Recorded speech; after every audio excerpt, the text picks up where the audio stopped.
Good morning, 5 o'clock, and I'm Joan Jones with your top stories. We know now the identity of the woman who was killed in that hit and run on I-40 early yesterday morning. 42-year-old Melanie Sanderson of Nashville was killed after she got out of a gray SUV and walked into the roadway from the right shoulder. Metro police say that she was hit by a burgundy sedan, which fled the scene. Now, Sanderson was hit by a second car. That driver did stay on the scene and called 911. Metro police say they are looking for that red sedan, the one that first hit her. It should have some heavy front end damage, they say, and windshield damage as well. Director of National Intelligence Tulsi Gabbard sending multiple referrals to the Department of Justice for prosecution, including claims that Obama administration officials manufactured and politicized intelligence related to Russian interference in the 2016 election. Tennessee U.S. Senior Senator Marsha Blackburn tells WTN's Matt Murphy's show. I think what you will see is there will be some indictments. I expect that there are prosecutions. This referral is based on documents declassified by Gabbard, which she claims provide overwhelming evidence that support the claims. A record-breaking $6.5 million settlement was approved by the Metro Nashville Board of Education last night to put the brakes on a lawsuit brought by 5 former employees. They said Superintendent Adrian Battle retaliated against them for concerns that they raised. Fox 17's Hope Salmon. One instance surrounds the treatment of Coach Carlton Battle, Dr. Battle's brother. According to documents, 2 complainants backed disciplinary action against Coach Battle after he was accused of fighting a parent at a game and mishandling school funds. Another instance is connected to speaking out against the controversial classroom lesson, Let's Make a Slave. Now, this unanimous vote took place behind closed doors yesterday, and it comes without any disciplinary action against Dr. Battle. Market Numbers Report brought to you by Beacon Capital Management, online at beaconcm.com. Markets hung near their records as a new batch of earnings reports were released. The Dow added 179 points, the S&P added 4, the Nasdaq lost 81 points. General Motors dropped 8% despite reporting a stronger profit for the spring than what analysts expected. That's because the automaker said it's expecting a $4 to $5 billion hit to its results this year because of tariffs. Investors looking for the next meme stock latched onto Open Door Technologies, an online company that buys and sells residential real estate. The stock rose 3% and has quadrupled from 2 weeks ago. Kohl's may also be joining the meme stock craze, with shares up so much that the New York Stock Exchange halted trade at one point for volatility. And chocolate maker Hershey's has told retailers that it will raise prices due to a surge in the costs of cocoa. There are supply problems in Ghana and the Ivory Coast. Michelle Franzen, ABC News. We've got Dow futures up 226 already this morning, and the Nasdaq futures gaining 43. The S&P futures, they're up 25 points. That's the latest news, traffic, and weather next. I'm Joan Jones, WTN News.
Wow, all's quiet so far this morning. I don't see any delays so far on 24 approaching Nashville. Also 40 is looking good this morning, and 65 and 24 coming in from the north. No problems there as well. Traffic every 10 minutes every morning on Super Talk 99.7 WTN.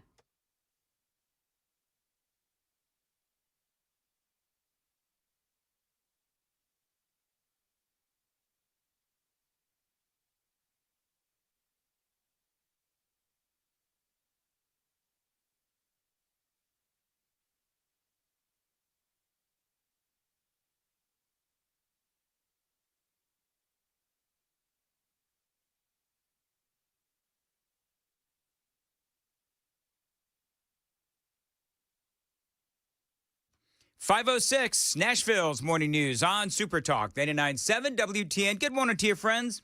Hope you are doing well. It's a day of mourning for yours truly. Of course, Ozzy Osbourne passing away yesterday.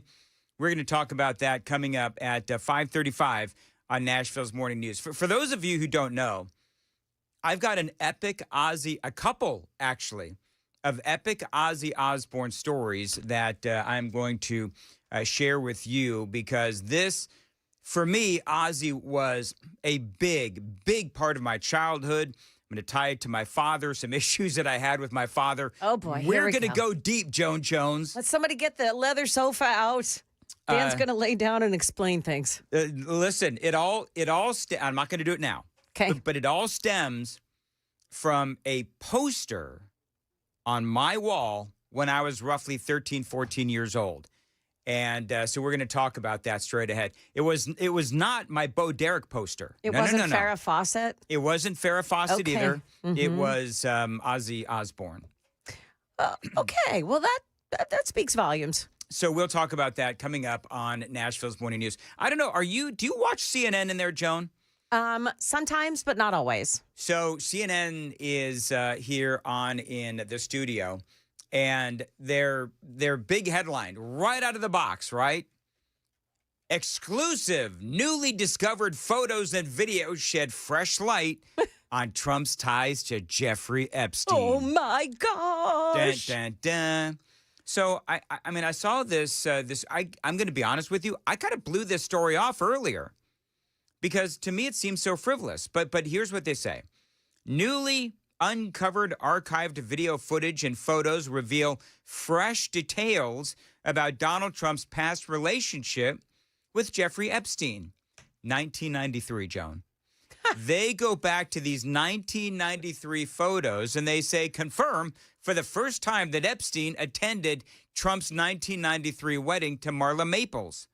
We've always known that. We've known that. Is it the picture of him with the kids? I think it was Ivanka and yeah, it's a photo. I mean, yeah. I don't know. I mean, I saw it just briefly, but there was one photo one video of Trump, and it was like taken from a balcony. Yeah. But I mean, the point is that we've all known this. Yeah. Like they're not. These photos are not of Epstein and Trump trading photos of young girls. I don't know what this is supposed to do or be or prove. It doesn't prove anything. Yeah. Trump yesterday called this whole thing a witch hunt. It's starting to feel that way. Certainly, if you're watching CNN this morning, Epstein's attendance at the ceremony at the Plaza Hotel was not widely known until now. Yes, it was. There was no secret at all. Yeah. So, yeah, this is getting a little ridiculous. In addition, they say footage from a 1999 Victoria's Secret fashion event in New York shows Trump and Epstein laughing and chatting together ahead of a runway event. Again, Donald Trump has never shied away from the fact that he had a relationship with Jeffrey Epstein. He never has. And yesterday I played audio. I think it was like yesterday, the day before, but I played audio of one of the lawyers who was investigating the whole Epstein thing way back when. You know what he said? He said Donald Trump was the only guy that offered full access, that said, whatever you want to know, you don't have to subpoena me. You don't have to do any of that. Right. We just get together and let's talk about it. I'll tell you whatever you need to know. That's what Donald Trump did. Doesn't sound like a guy who's hiding anything. Oddly enough, CNN did not include that in their story about these photos. Go figure. They say Trump and Epstein appeared together in at least one video among the limited archived footage reviewed. The new footage and photos, I'm reading now from CNN. The new footage and photos, which have not been widely reported and predate any of Epstein's known legal issues, come amid renewed scrutiny of Trump's past relationship with Epstein. I think Donald Trump is right when he says that this whole thing is a witch hunt. You had the Wall Street Journal and that absolutely just crazy, stupid story of the picture that Trump supposedly wrote with that third-person conversation. Just absolutely dumb. And Trump is suing, and he should sue the Wall Street Journal. So you had that. Nobody knows where this book is. Nobody knows where this drawn picture is with this ridiculous fake conversation between Trump and Jeffrey Epstein. Nobody knows where that is. But the Wall Street Journal printed it anyway. Now we have this story where you have CNN trying to make something out of nothing, where we've all known that Jeffrey Epstein went to Trump's weddings, and we know that they had a relationship. And then when certain things happened with Epstein, apparently he was at Mar-a-Lago or something or somewhere with Donald Trump, and he supposedly hit on a young girl there at Mar-a-Lago, and Trump kicked him out, and that was the end of their relationship. So that's why they had a falling out. Do you know, there have been people that I knew back in my, 20s or 30s who, I don't know, maybe they've done bad stuff now. I have no idea. But there's more than likely photos or video of me hanging out with these people at, parties or at work or station events or whatever it might be. So this whole thing is just dumb. There's tons of pictures of Trump with the Clintons as well. I mean, yes. Come on. He's a billionaire, and everybody wanted to attach themselves to him. Oh, that's a great point. That's a great point, Joan. He was invited to every wedding. He was invited to every event that happened in New York City. Yep. Donald Trump was the man. In a statement to CNN, White House Communications Director Stephen Chung said these are nothing more than out-of-context frame grabs of innocuous videos and pictures of widely attended events to disgustingly infer something nefarious. He's absolutely right. Yeah. That's Stephen Chung. This is a witch hunt. This is absolutely a witch hunt. A new witch hunt. The fact is, they say that the president kicked him out of his club for being a creep. I just said that. Stephen Chung says the fact is that the president kicked him out of his club for being a creep. There's nothing more. This is nothing more than a continuation of the fake news stories concocted by the Democrats and the liberal media. Meantime, of course, the DNI, Tulsi Gabbard, today's a big day, apparently, Joan. I heard you talking about it in your newscast, where there's supposed to be some more documents that are going to drop today. And Donald Trump, I thought it was great yesterday when Donald Trump, he basically said Obama had committed treason when it came to the Russian collusion setup that you know what is in the news today, and in the last couple of weeks, certainly. All of this looking back, when all Donald Trump is trying to do is look forward. And so there's a lot going on. By the way, coming up at 6:38, we are going to have, one of the central figures in this whole Epstein thing in the House of Representatives has been Tim Burchett. And so we're going to talk to him at 6:38. I'll explain why coming up. Right now, it is 5:15. Time to check the roads on WTN. Yeah, we're looking pretty much the same. There are no delays to speak of this morning if you're traveling in on 24 yet. Cross your fingers. We do have some delays now showing up on 65, southbound side near the Goodlettsville area. Otherwise, I'm not seeing any problems this morning so far on the roads at all. Traffic every 10 minutes every morning on Super Talk 99.7 WTN. Thank you, Joan. As far as the weather, high of 97 today, 20% chance of showers with isolated thunderstorms. Heat advisory is still in effect. By the way, it's going to feel like 108. Yeah, this is I think the day that's like the worst of them all so far. So I'm waiting for some wacky disc jockey to try to fry an egg on the Oh sidewalk. yeah, it's Remember gotta that whole happen. bit? Yeah, I go get cookie dough and cut off a slice of it and put it on your windshield. Or yeah, stuff like that. Yeah. You know, you could put it on the front of your. I should do that. no, I don't think you should. No, you don't think I should like try to bake a cookie on my on my car, Depends on on the if you're hood sharing. of my car? Yeah, You know what? Well, you know what? You haven't seen how dirty my car is. If you want a they cookie make with, aluminum foil for that. that's a good point, Joan. Anyway, House Speaker Mike Johnson shutting down the House until September to thwart, they say, a vote on releasing the Epstein file. This will obviously delay any votes. Johnson's move, this is from Reuters, Johnson's move will, for now, deny Democrats the chance to force procedural votes that would call on the Justice Department to release the information. A few things here, because I want to make sure that y'all understand that, first off, just because Congress might be able to get the votes here to try and pressure the DOJ or the FBI to release the information on Epstein, the DOJ and the Justice Department, they may or may not comply. There's nothing, there's nothing that will force them to release this information. Just because Congress says they are supposed to do it or need to do it, the DOJ or the FBI can say, listen, this is still an investigation that is ongoing. There's a number of things that they can say. In other words, all of this stuff is performative. I need some audio, Sam.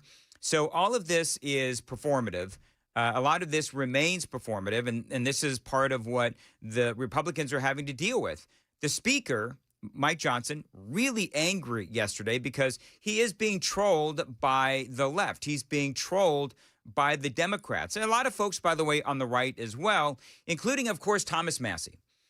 Johnson, though, he focused his ire on the Democrats. I love this soundbite. But we're done being lectured on transparency by the same party that orchestrated one of the most shameless, dangerous political cover-ups in the history of this country or any government on the face of planet Earth. If the Democrats want to talk transparency, I'm happy to rewind the tape. And so what follows is a 90-second smackdown of the Democrats, reminding America of their own cover-up regarding Joe Biden's mental decline while he was in office. 366 days ago, President Joe Biden was unceremoniously forced off the Democrat ticket.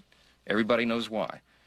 Even after millions of Americans had already cast their primary votes for him, the self-proclaimed party of democracy threw out their nominee, the sitting president of the United States, for his disastrous debate performance. Yeah. And so now what Speaker Johnson has done is he actually released a 14-minute video of the Democrats covering for Joe Biden. Really a smart move, really, because he is right. You have all of these Democrats in the House of Representatives, also in the Senate, and everybody's screaming, oh, what about the transparency? And it is ironic, don't you think? That they are screaming about transparency when they are the ones that covered for Joe Biden.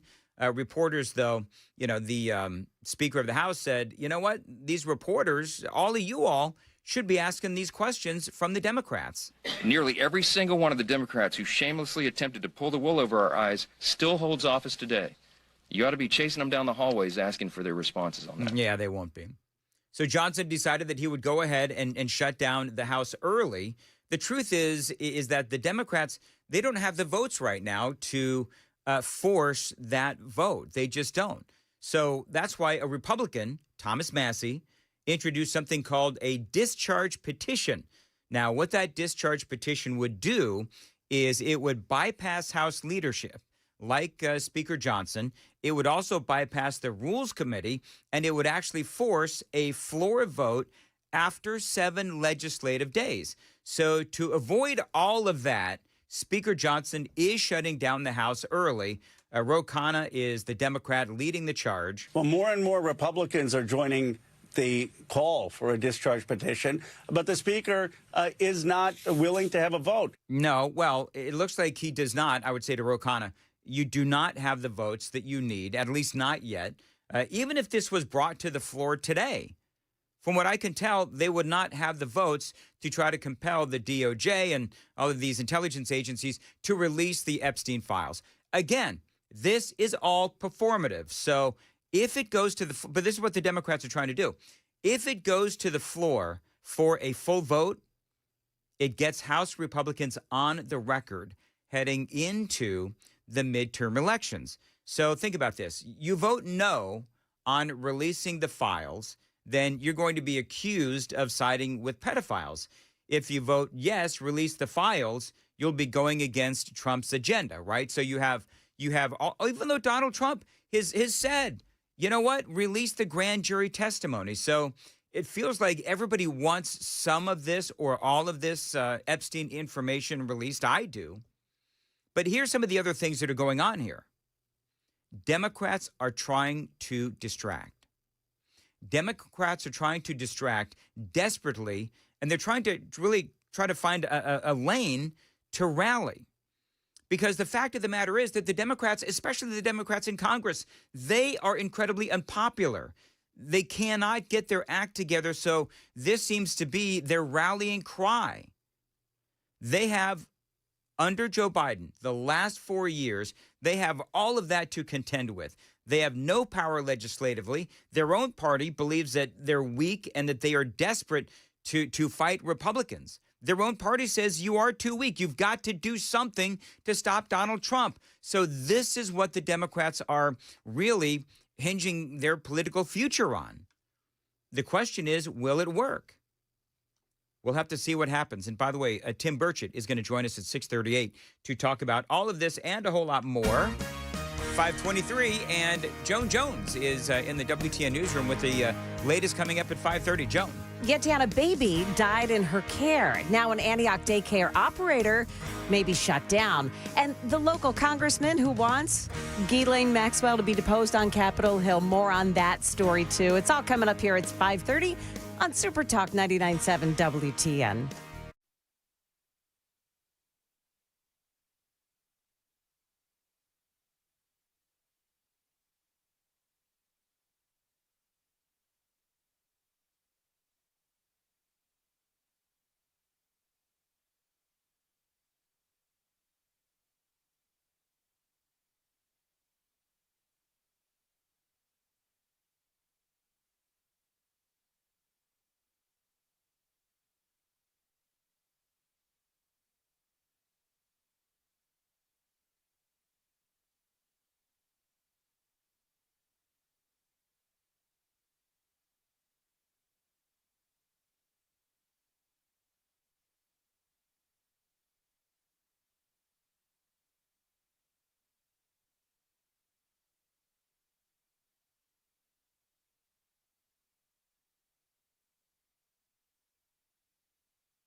Come on, man, you got to turn it up. Anytime you play Ozzy, it's got to be like high, up. Joan, this is Ozzy Osbourne. Oh, it is? Well, this is when he was with Black Sabbath. Uh-huh. Joan wouldn't know this because she's, not a rocker like me and Sam. So this is Ozzy way back when in the 70s, I think. Paranoid, Black Sabbath. Do you like it, Joan? Yeah, it's really rocky. All right, moving right along. So apparently last night, Chris Martin, Coldplay, they played a tribute to Ozzy. Changes. Yeah. From what I understand, they played. Yeah. So I was trying to get it, but you have to. Do you have a subscription to Rolling Stone by any chance? Right in the world would I have a subscription I didn't to think that? So.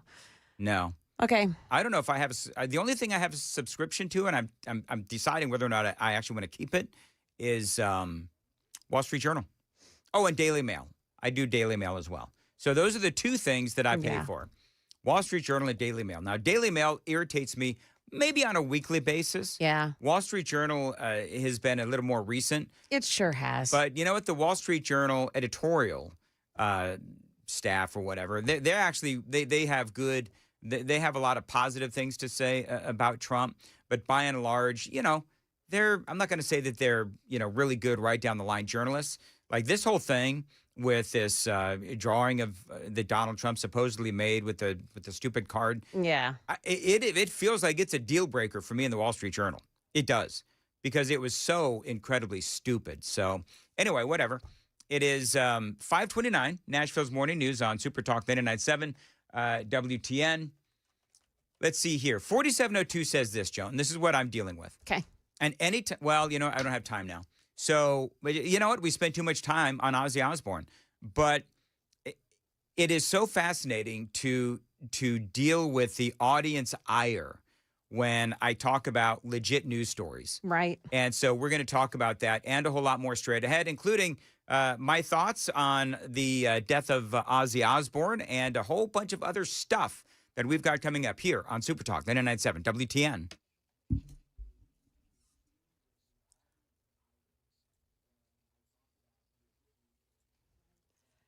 Good morning. It is 5:30 now, and I'm Joan Jones with your top stories. Hot and unbearable again today. Stefano tells us, though, there's a little less chance that we'll get any relief from thunderstorms today. Extreme heat warning in West Middle Tennessee, southwestern Kentucky. The rest of the mid-state, with the exception of the Cumberland Plateau, is under a heat advisory for today. Heat index up to 105 to even 110 degrees in some areas, upper 90s to near 100. His full forecast coming up, of course, right after the news. The Tennessee Department of Human Services wants to close down what it calls a suspected illegal childcare operation in Antioch. Now, this comes after a 4-month-old died on Friday in the care of the operator. She told police she had just fed the baby and put him in a pack and play. When she checked on him, he was unresponsive. That woman, who remains unnamed by media sources, told DHS she had been caring for 2 4-month-olds and 5 2-year-olds. The state says that's too many kids for a one-person operation. In the next few days, Deputy Attorney General Todd Blanche is meeting in prison with Jeffrey Epstein's former girlfriend, Ghislaine Maxwell. And she may be called into Congress for a deposition, too, thanks to a motion offered by Congressman Tim Burchett. This motion to subpoena Ghislaine Maxwell was approved in a subcommittee of the House Oversight Committee. It was brought forward by Tim Burchett, and it got the Republicans on that panel's support. And so now it advances to Chairman James Comer, who's the chair of the overall House Oversight Committee. It tries to force Comer to subpoena Ghislaine Maxwell, but ultimately it looks like the decision will still rest with James Comer. That's ABC's Jay O'Brien. And that is the latest news. We've got your traffic and weather ahead. I'm Joan Jones, WTN News.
Yeah, not seeing any delays this morning so far on 24. Things are looking pretty good there.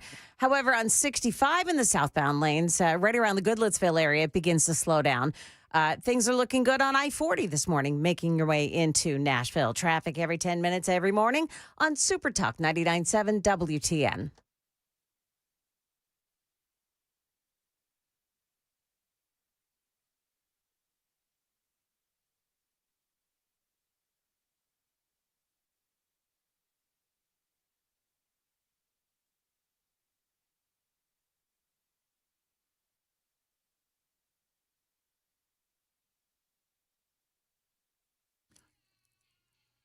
Greatest baseline ever.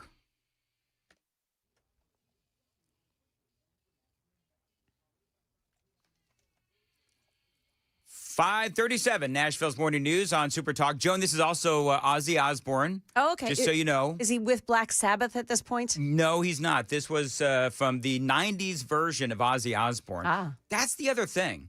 So Ozzy, of course, dead at 76, and he had the version of him in the 70s with Black Sabbath. He had, of course, solo Ozzy beginning in like the 1980s. I think 1980 is when that first solo album with Randy Rhoads was released. And then he had the 90s version of Ozzy. I believe that was in the 90s. And then, of course, you had, like America's sweetheart, Ozzy Osbourne, when he was, a cultural icon when the Osbournes were. And it's so crazy? And I don't know about you, Sam, but I've never seen an episode of the Osbournes. Not once. Oh, really? You haven't? No, and I'm a big Ozzy fan. I used to watch it all the time as a kid when I got left alone in the living room. And at that same time, he was doing the ads for AT&T, which was just hilarious. Oh, those ads. Yes, indeed. So, yeah, Ozzy died yesterday, age of 76. He had just had that final concert 2 weeks ago. And you know what's crazy? He actually sounded really good at that concert. He did. I heard him talking, and I thought, wow, the guy's sick. You wouldn't know. Yeah, we don't even know what he died of, do we? I mean, they said that it was sudden. Parkinson's. Well, he had Parkinson's. Okay, this is going to be what I don't know. Do you actually die of Parkinson's, or is that a condition? Because they say that he died suddenly.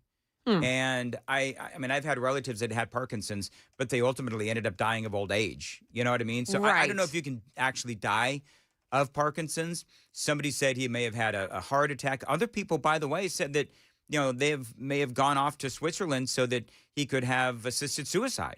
Some people said that as well. I don't know. Okay, so AI, the Google AI, says a Parkinson's disease itself is not a direct cause of death, but the complications that come from it, things like infections, pneumonia, things like that. So I thought Ozzy would live forever. I did. I thought, and I know that, he was in ill health for a long time. Yeah. But I was shocked at how good he sounded. 2 weeks ago at that concert, he couldn't walk. He performed in a big throne-like chair kind of a thing, but he sounded really good. And then he just, he passed away. And the family says that he passed away suddenly, but he was surrounded by family and love and all that, and that is obviously good.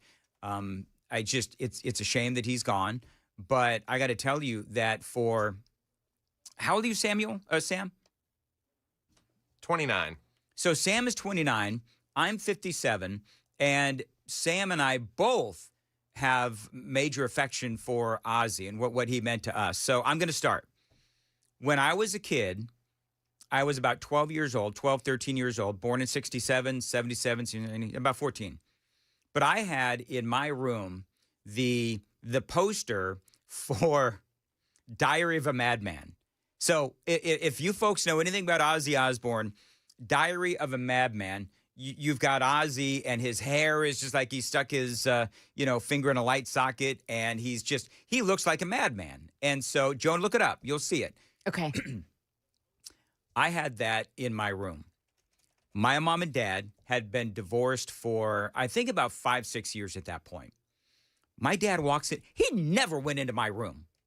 My dad walks into my room, and I can't remember why he walked into my room. But he saw that I had that poster on my wall, and he was horrified. He was, what? So he and my mom, right? Oh, Lord. He and my mom start drawing back and forth like only a divorced couple can do about what have you been allowing our son to listen to and it's all this stuff. And so I had a challenge with my dad. And some of you folks may remember this. I had a challenge with my dad because he was horrified that I was listening to Ozzy Osbourne. And he was listening to, all of the, he's a devil worshiper. He was with Black Sabbath. They're devil worshipers. Do you remember, Joan, the whole thing about backmasking? Do you remember backmasking? And Sam, do you know what backmasking is? So No. Nobody. Okay, so I'm the old guy in the room. So if you take a record, you take a recording, and you do it backwards. Oh, okay. There's supposedly, right, these subliminal messages. Well, that was the thing with the Beatles. Okay, I didn't know that. So I Buried Paul. Oh, yeah. Oh, okay. Very good. So anyway, that was a thing. I don't know if that is really, truly a thing or not, whatever. But my dad was buying into all of this stuff, hook, line, and sinker. Remember, my dad was a hardcore conservative. And so he's watching his son who, is listening to all of this, drug, heathen kind of music. And so I challenged my dad where I would listen to one of his songs. It's kind of like you and I, Joan, that we did for a couple of weeks with movies. Yeah. I said, Dad, if you, because I was trying to convince him that it wasn't that bad. So I made a deal with my dad. I'll listen to one of his songs if he would listen to one of mine. So I assigned him Crazy Train.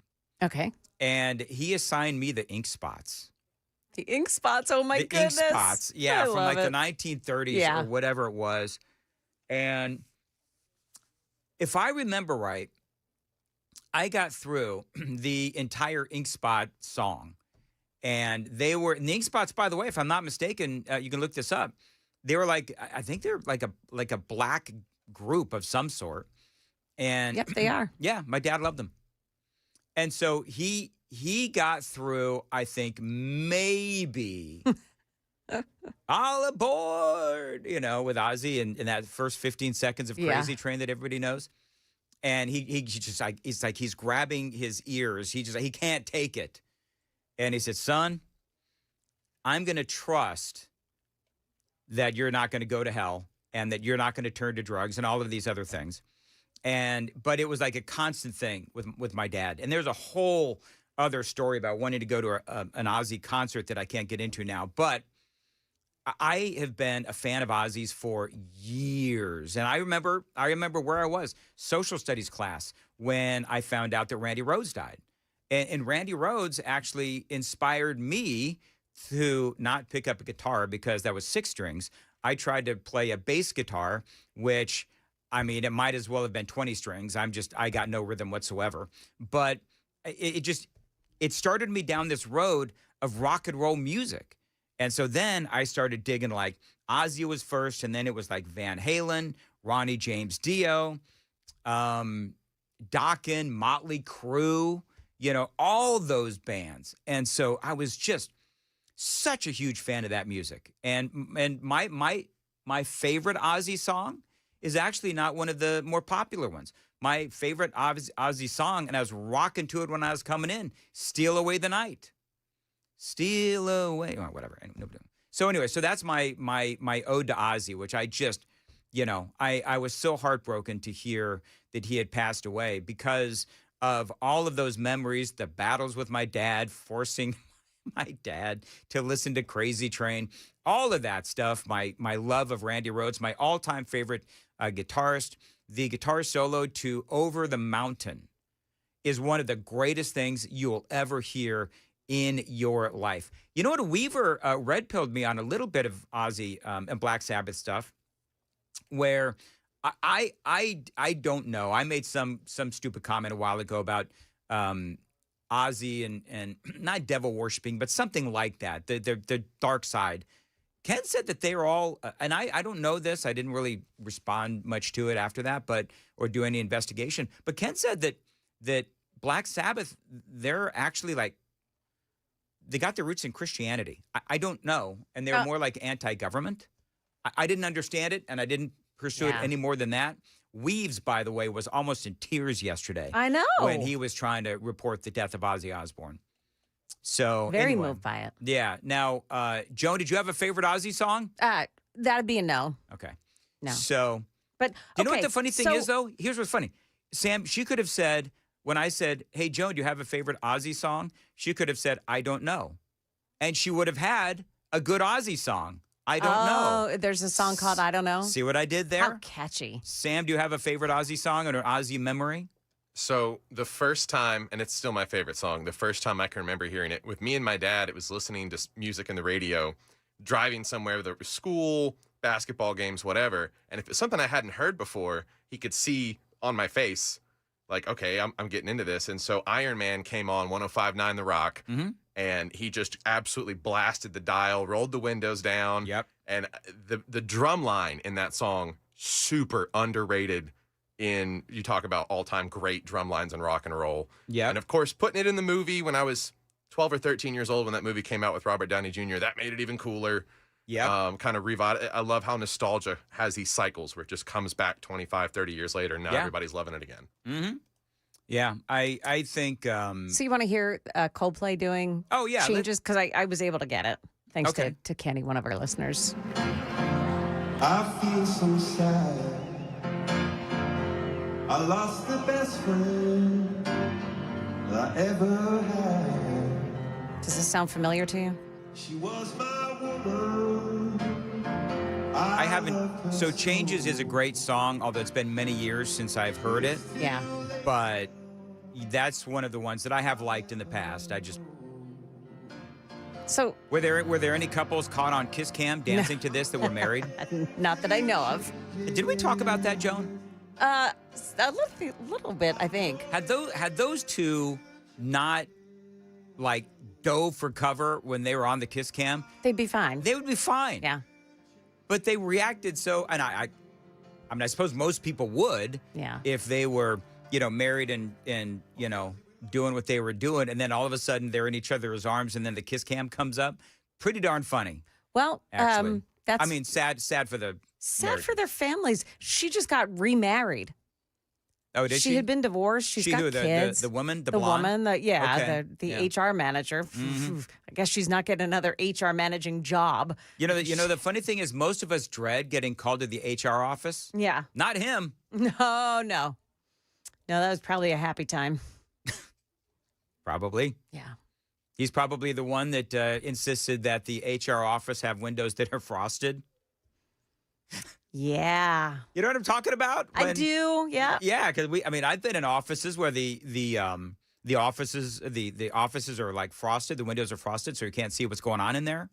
So I wonder if that was going on there. Now the dude, Astro, what was the company's name that he was? Astronomer.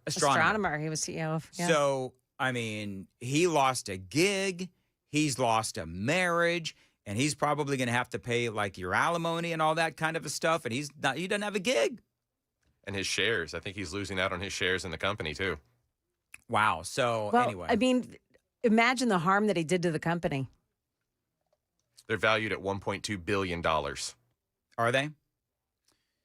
And that's interesting, Joan. You bring that up. I don't know if. So the CEO was screwing around. Okay, let's be honest. Most CEOs, I hate to say, but it's not foreign for a CEO to screw around. So I wondered, did it do? And I haven't paid all that close of attention to the story. Has it actually impacted the business? Because I would think that if he was, here's what I would say: if he was doing a good job as the CEO and he's forced out because of this, which he should be, I suppose, but that would impact the business because you're losing a good CEO. Yeah. So, definitely it harmed the business one way or another. And as far as this, the woman, the HR executive, I don't know where she gets another job. Oh, she won't get another HR job, that's for sure. So why'd you leave your last job? You know what I mean? Like whenever you ever go into the... Yeah. You go into a job interview and it's like, why'd you leave your last job?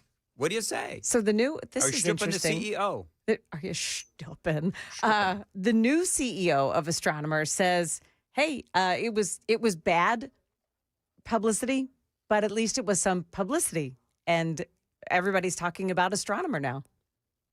Yeah, that's true. And they did do the right thing by forcing him out. Mm-hmm. And the reason they did the right thing by forcing him out, just so people have some clarity on where I stand on this, the reason they forced him out is because you can't have a CEO that is doing that kind of a thing within the company, breaking company, rules and protocols and all of that. You can't do it. And so that's why he should have been forced out. I don't know how Astronomer was doing, as far as stocks and the job that he was doing as CEO. I'd never heard of him or the company, but one of those stories that continues, and everybody continues to joke around about it. And I guess The new CEO says our leaders are expected to set the standard in both conduct and accountability. So there you go. Yeah. I bet you they got to just totally clean that office, if you know what I mean. Because, they're probably doing stuff at work. Gosh, yeah. You ever been in a situation where people were stripping it in the office? Yeah, have you ever been in that kind of a situation? I'm sure I'm sure that it was happening, but I don't know. Oh, okay. Yeah. I was in a situation, not here, Yeah. but yeah. At a radio station. It was awkward for everybody. Yeah. Yep. Anyway, it is 5:52. Nashville's Morning News on Super Talk 99.7 WTN. And need some audio if I could. There we go. Joan, what's coming up? Yeah, we're going to tell you which school system around here says kids can't get an excused absence anymore by using a doctor's note. It's true. Coming up here at 7, make that 6 o'clock, really rush in the morning, 6 o'clock at Super Talk 99.7 WTN.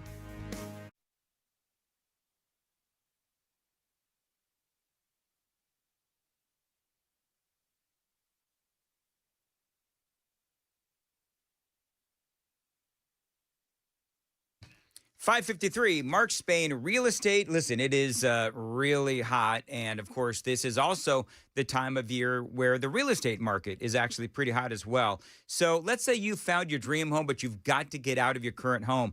Mark Spain can help you with their guaranteed offer. You can sell your home quickly and, yes, for maximum value as well. Make the most of your summer by selling your home with the guaranteed offer from Mark Spain Real Estate.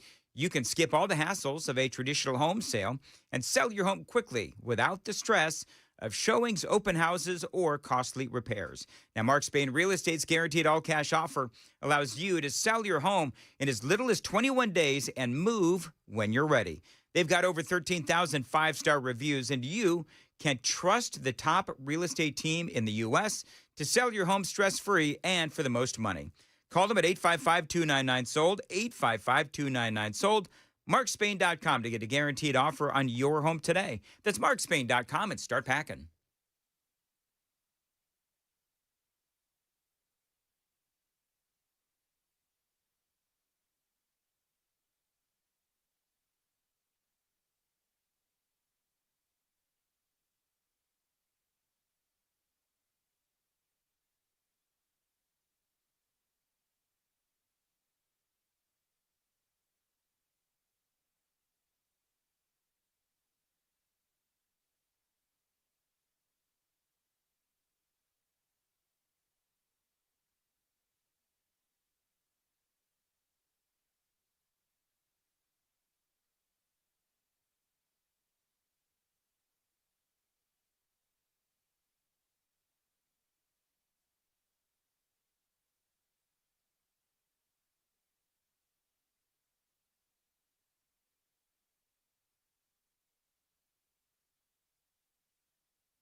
Wow. Joan, this is Iron Man. Okay. This is Black Sabbath. Takes a little bit to get going, I guess. There it is. Now. It's Ozzy, late 1970s, right? Boom. All right. You know, Samuel's rocking out. I would much rather just do this all day. By the way, this is why I would much rather do this all day. 4702. You know, Dan, I was talking about the Epstein thing. Yeah. You know, Dan, if it's D-U-M dumb, then I guess that makes you a dumb arse for continuing to fall for it. I'm done, says 4702. So if I don't cover the story, this is what we're all going through. So if we don't cover the story, then we get accused of trying to cover for pedophiles, right? Yeah. If we do cover the story, then I don't really understand. This is like a legit news story. This is a legit news story, and I don't understand why people have an aversion to, not just me, but all of us, talking about this story. I mean, the House of Representatives, the Speaker of the House literally shut down the House early because he didn't want to have a vote on this thing. So I just don't understand. And if our president, which most of us have voted for him, either if you're talking on WTN or you're listening to WTN, we've all voted for him. And I'm not falling for anything. If anything, I'm defending Trump. So I don't get the nasty grams that I'm getting from 4702, who is done, which is fine. You can be done. But I don't understand why there is this aversion to covering this story. Do you understand it at all? No. I don't. Not that kind of a reaction, no. I don't get it. And by the way, it's not like I'm going on for 3 hours or 4 hours on it. I do it in a segment, and I do like all kinds of different segments about all kinds of different stories. This is just one story of, I think, 7 or 8 that I have today. So I don't get it, but here's the deal. I'll throw it back at you, 4702. I'm done with hearing you people bitch about me covering the story. I'm going to cover it because it's a news story, and it is a legit news story. So there. 5:59, Nashville's Morning News on Super. I got a little testy there. You all right? Yes, I'm fine. I'm just, you know what? It's true. Heavy metal brings out aggression. Oh, yeah. That's what it is. Is that what I was seeing on you, Samuel, while you were doing that wild drum riff? I mean, it's just such a great intro. You just have to move with it. I think it's because he was angry that you called him Samuel. Because it's Sam. Is it Samuel or is it Sam? It is Samuel, but, you know, I go by people's preferences. My full name is a mouthful, so I get it. All right, so I prefer Sam because I have a hard time with words. Anyway, it is 6 o'clock on WTN.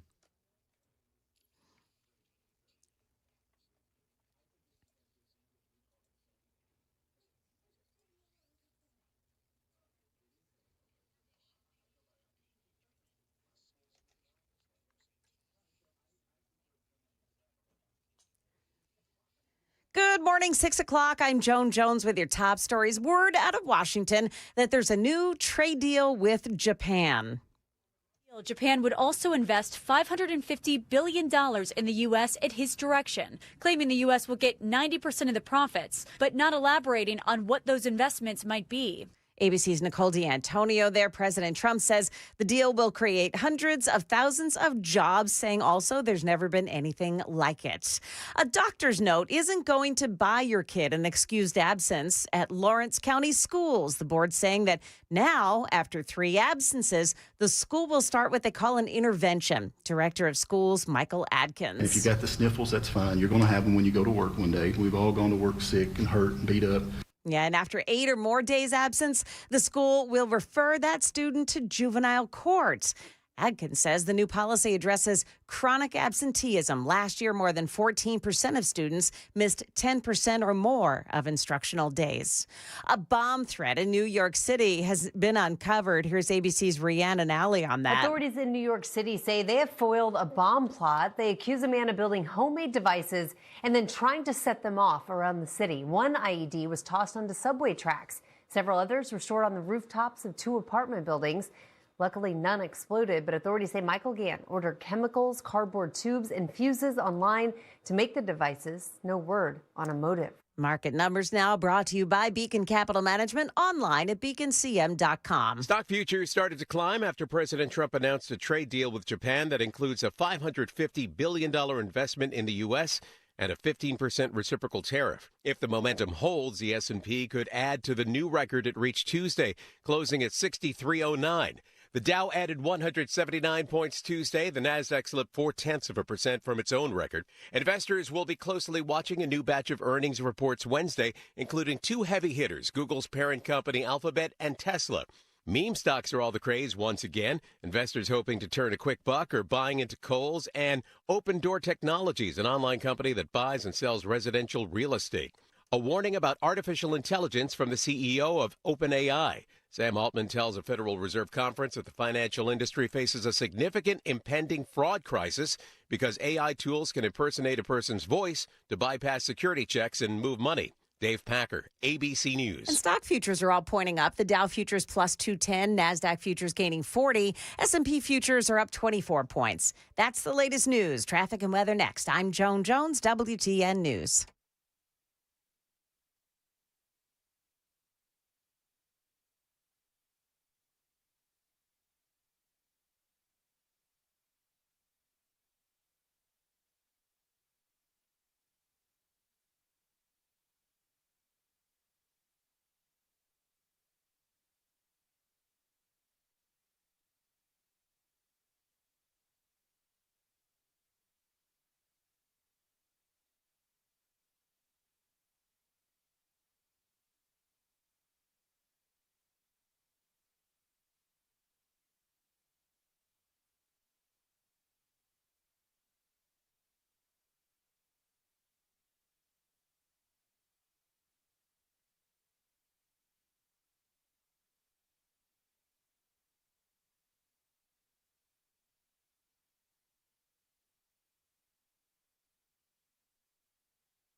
Well, looks like things are starting to slow down now on 24 as you're making your way into Nashville this morning.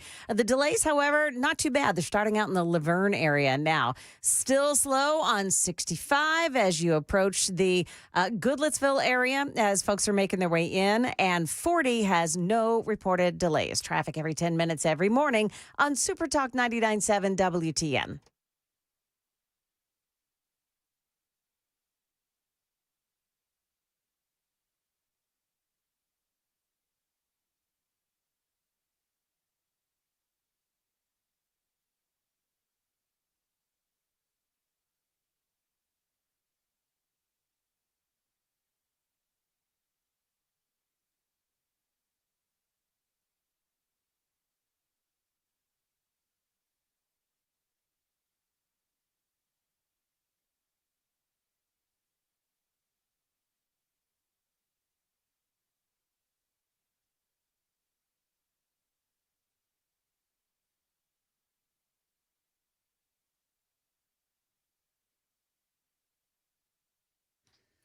.606 Nashville's Morning News on Super Talk 99.7 WTN. Good morning to you, and we do have a lot of news going on. I want to though play this really quickly. because like a lot of people, I do agree that Tom Homan is a national treasure. Yesterday, we played that audio of Hunter Biden. And Hunter Biden was, talking smack about the Trump administration, deporting illegal aliens and so forth. I love Tom Homan's response. Well, I don't really care what the former first drug addict thinks. I don't care, he says, what the former first drug addict thinks. Well, I don't really care what the former first drug addict thinks. I mean, that is, I don't know why no one else thought about calling Hunter Biden the former first drug addict, because that is funny. That is funny as all get out. And you know what?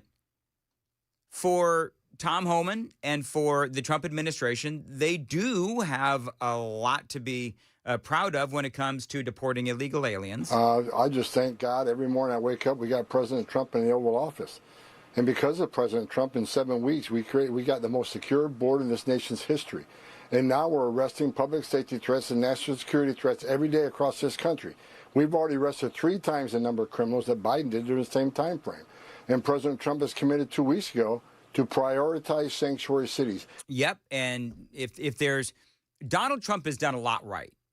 I mean, let's just be honest. He's done a lot right, and it not only with illegal immigration, I'm not going to go through all that today, but Martha Raddatz, I don't know if you saw this, but Martha Raddatz over there at ABC, she had L.A. Mayor Karen Bass on, and she had actually asked Bass if she thought that Donald Trump had done anything correct on the border.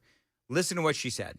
Los Angeles is a city of immigrants, 3.8 million people, and about 50% of our population is Latino.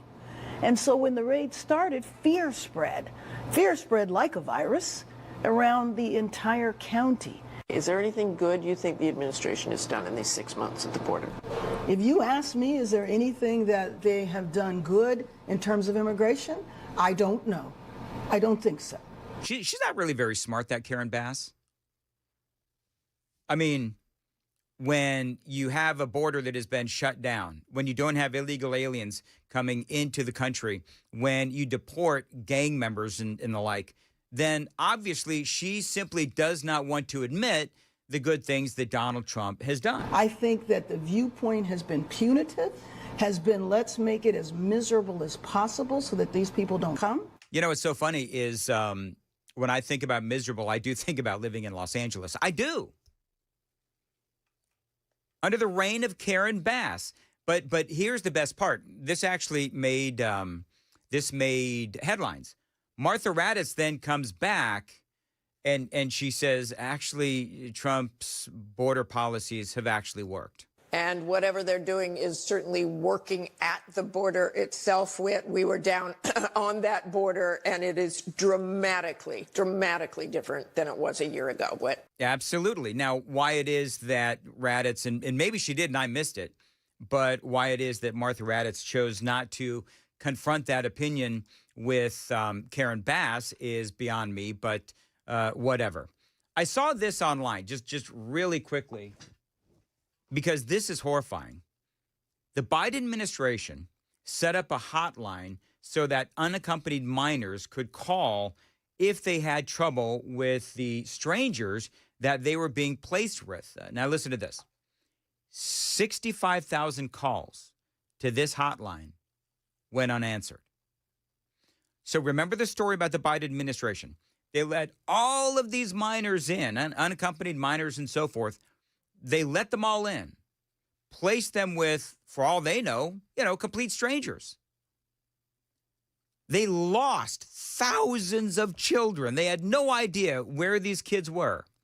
They had set up a hotline so that if they found themselves in trouble with these strangers that they've been placed with, they could call the hotline. 65,000 calls went unanswered. So you're telling this committee that the Biden administration, while they were letting all of these unaccompanied minors into the country, and as we've talked about today, they weren't keeping track of them, they issued these kids a hotline that they could call if they had trouble with the sponsor family that they were put with, and you're saying that 65,000 calls to this hotline designated to protect these kids went unanswered? Is that what you're telling this committee? Yes, sir. I mean, isn't that horrifying? That is absolutely horrifying. And this is the Biden administration. This is why when I see the likes of, Ro Khanna or any other Democrat out there that is talking about Donald Trump and saying, negative things about the president, I just feel like they have no place to speak. They have no place. Hakeem Jeffries is another one. They have no place to speak because of what they covered up for 4 years. Now, I want to talk about something local real quickly because I am really confused as to a story that is out there this morning regarding the Metro Nashville School Board and something that happened last night. I want you to think about, and we cover this stuff all the time, you always have the teachers, you always have the Metro Nashville School Board always complaining they need raises, they need more money, the children don't have enough money for their school books and the computers. There's always this cry, this hue and cry that the Metro Nashville public school system needs more money, right? Why is it then that at last night's school board meeting, they actually approved $6.5 million in settlements to 5 employees with accusations against everyone's favorite school board director, Dr. Adrian Battle. And many are wondering how that money's approved without any disciplinary action against Dr. Battle. Now, I asked all of the board members that question, and they all refused to answer me tonight. I mean, here's the thing. So, and I'm going to tell you the story, but $6.5 million in settlements. And nobody knows exactly when this money ultimately was approved. Nobody seems to know if Dr. Adrian Battle is going to be disciplined for these lawsuits because these lawsuits were against her and her administration. The $6.5 million settlement, which far exceeds, by the way, the typical $300,000 cap for cases of this nature, will be distributed among 5 former administrators who filed a formal complaint against the district. The claims, detailed in a 21-page legal document, include allegations of retaliation and misconduct tied directly to Adrian Battle.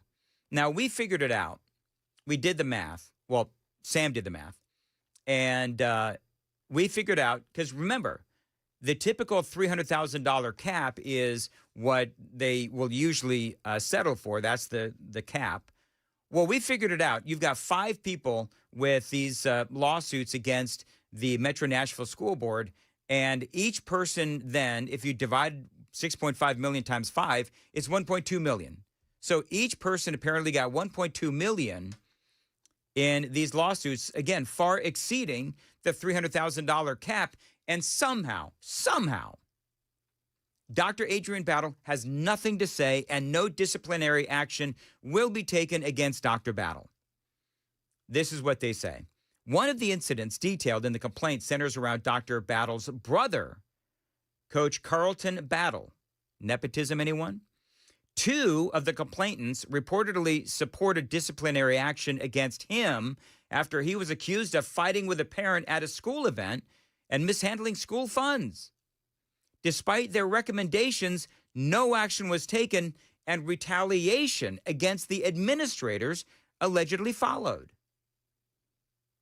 In other words, the complainers, the ones who are like, hey, your brother attacked a parent and your brother mishandled school funds and the brother didn't get in trouble, but the accusers did. As a matter of fact, it sounds like they lost their jobs. So the school board, the director's brother is not only a coach at the district, but he's a problem as well. And he fought with a parent and is accused of mishandling school funds. And it's the accusers that got fired, that got in trouble, and nothing happened to the brother. but they were apparently retaliated against. Without discussing the issue publicly, the school board voted 9-0 to approve a more than $6 million settlement surrounding a complaint against Dr. Adrian Battle. When the meeting ended, I tried to get board members to discuss the move or what's next. They all refused to answer and pointed me to the school district's spokesperson. So there hasn't been a discussion whether or not there will be disciplinary action at this time for Dr. Battle or anybody else involved. I'm not aware of any discussions of that nature. So the spokes guy for the district, who, by the way, has got to have the worst job ever, he's like, yeah, no, we got nothing to say about this. Nobody has anything to say about Dr. Adrian Battle and any disciplinary action because her so-called leadership or her brand of leadership just caused the school district to lose $6.5 million.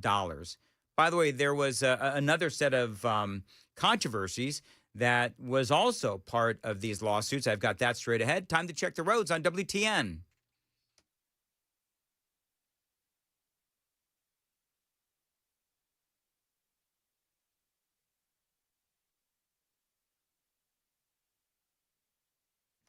At 6:18, as far as your weather for today, oy vey, it's going to be hot. High of 97.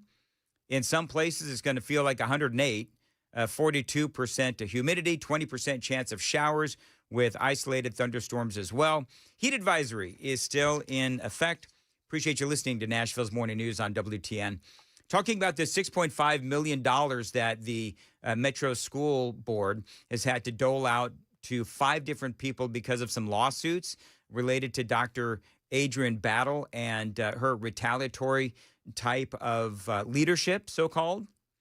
Another complaint involved the pushback from administrators who spoke out against the controversial classroom lesson titled, Let's Make a Slave. Yeah. So a couple of people, apparently, they had this very controversial, as you just heard, classroom lesson called Let's Make a Slave. People complained about it, and apparently they were disciplined. The complainers, they say, were disciplined. Now, what is Let's Make a Slave? It's a lesson based on a speech where a guy named Willie Lynch, a supposed plantation owner, and it's centered around how to control slaves through division and psychological manipulation. But to me, the bottom line is, it is clear that if you're speaking truth to the power of Dr. Adrian Battle, then you're going to get fired. And so then you have no choice but to come back with a lawsuit, and $6.5 million later, you have 5 people that apparently each, maybe perhaps if you do the math, $1.2 million. But the stunning thing, there's so many stunning things about this. The stunning thing is that is Dr. Adrian Battle, is she that powerful on the Metro Nashville School Board that nobody is willing to raise up their hand and say, hey, can we talk about this? Can we talk about why this happened? Can we talk about maybe examining the way that Dr. Adrian Battle leads the school district? Because it just cost us $6.5 million. And really, there's not going to be any kind of disciplinary measures against Adrian Battle. Are you flipping kidding me? According to attorneys representing the former administrators, the settlement covers lost wages and anticipated future economic damages. The payout will come from the district's legal budget, which is designated for such settlements. Dr. Battle has not publicly addressed the allegations or the settlement. When asked why she hasn't commented, the spokesperson for the district said, Ultimately, they came to the decision that this would probably be in the best interest of the district, taxpayers, to make sure that we are not putting ourselves at greater financial risk through a potential jury trial. Why has Dr. Battle not commented on any of these allegations and just kind of been able to settle with such a big sum of money? It is my pleasure to be the spokesperson for the district and to try to inform people of the situation that's going on right now. Yeah, he had no further comment when he was asked a very direct question. Been able to settle with such a big sum of money. It is my pleasure to be the spokesperson for the district and to try to inform people of the situation that's going on right now. Joe, next time I get in trouble and I get called downstairs and they ask me a question like, what were you thinking, which happens often, I'm just going to say I really appreciate being the host of Nashville's Morning News, and I have nothing else to say. There you go. Because that'll work. The spokes guy got away with it. Right. For Metro Nashville Schools. Yeah. Dr. Adrian Battle apparently by the way, $6.5 million, Pamela points out, $6.5 million of taxpayer funds. Of taxpayer. And it was a unanimous vote, and it was done behind closed doors. Nobody else was in that room. Yep. So there's no discussion. There's no transparency. Why can't, I got to ask, man, why can't anybody do something about this woman, Dr. Adrian Battle? She does seem to have a Teflon nature about her. She does. And I don't know how she gets away with it. And I know that most people don't care about school boards and all that kind of stuff.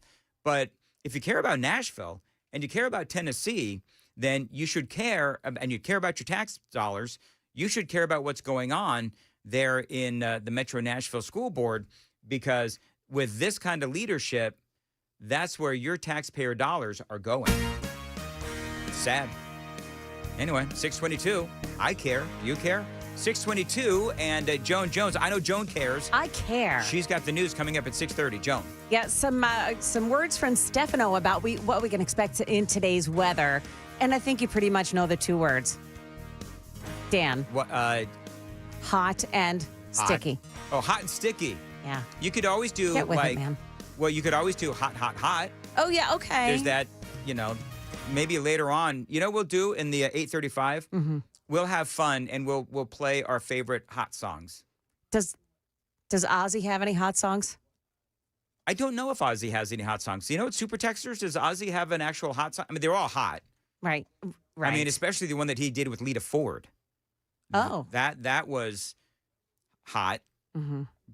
Lita Ford. Maybe in the a video. little bit for a different reason. Maybe, just maybe. Yeah. Anyway, we got to go. 6:23 on WTN.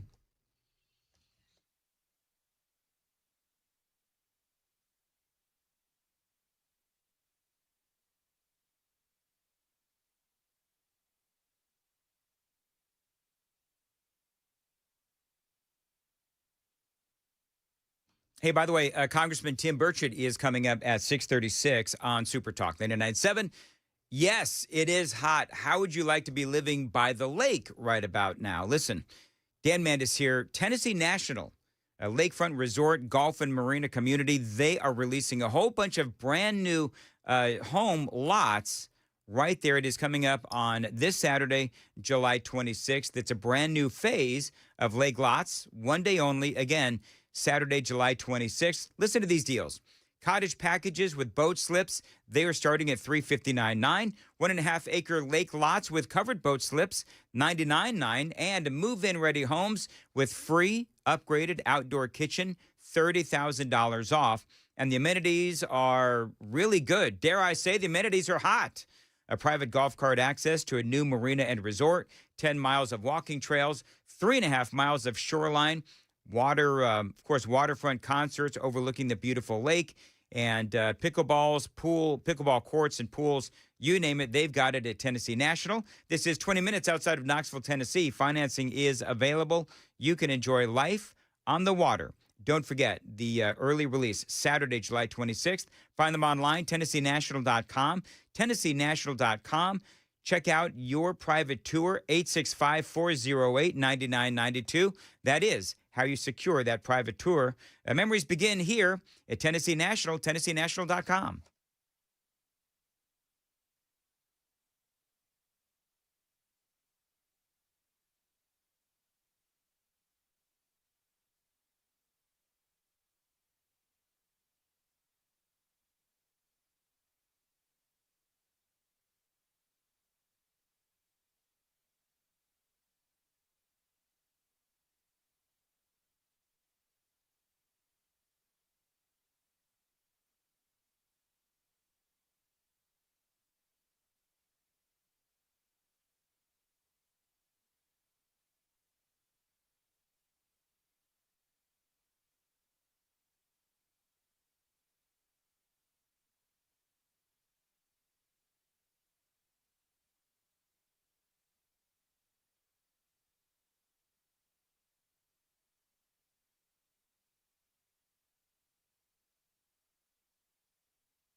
628, Nashville's Morning News on WTN. Listen, if you are maxed out on credit cards, you're struggling with high interest debt, you can pay it all off in days with Loan Pronto's rapid equity loans.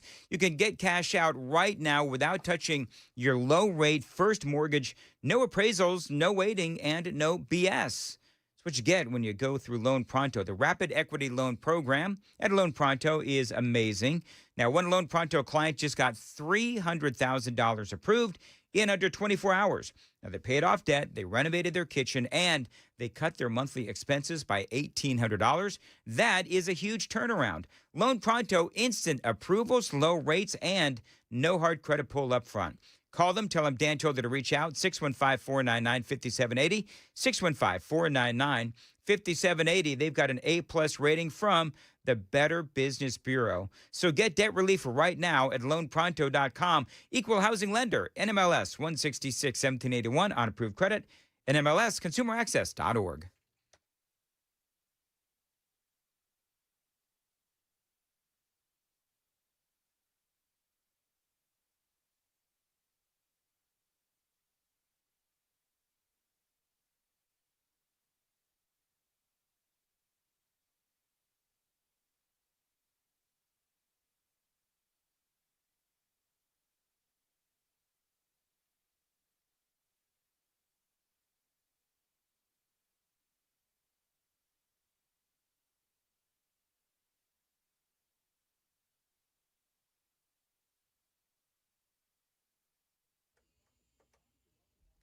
Good morning, 6:30. I'm Joan Jones with your top stories. Are you ready for this? Definitely in that danger territory. We're just repeating the cycle, but a little bit hotter for us today.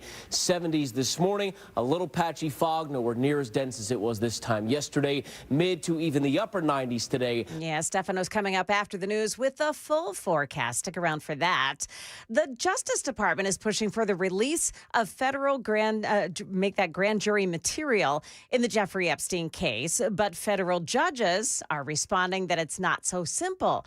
ABC News national correspondent Stephen Portnoy. Two New York-based federal judges say before they'll even consider releasing grand jury material from the Jeffrey Epstein and Ghislaine Maxwell cases, prosecutors will have to meet the court's requirements.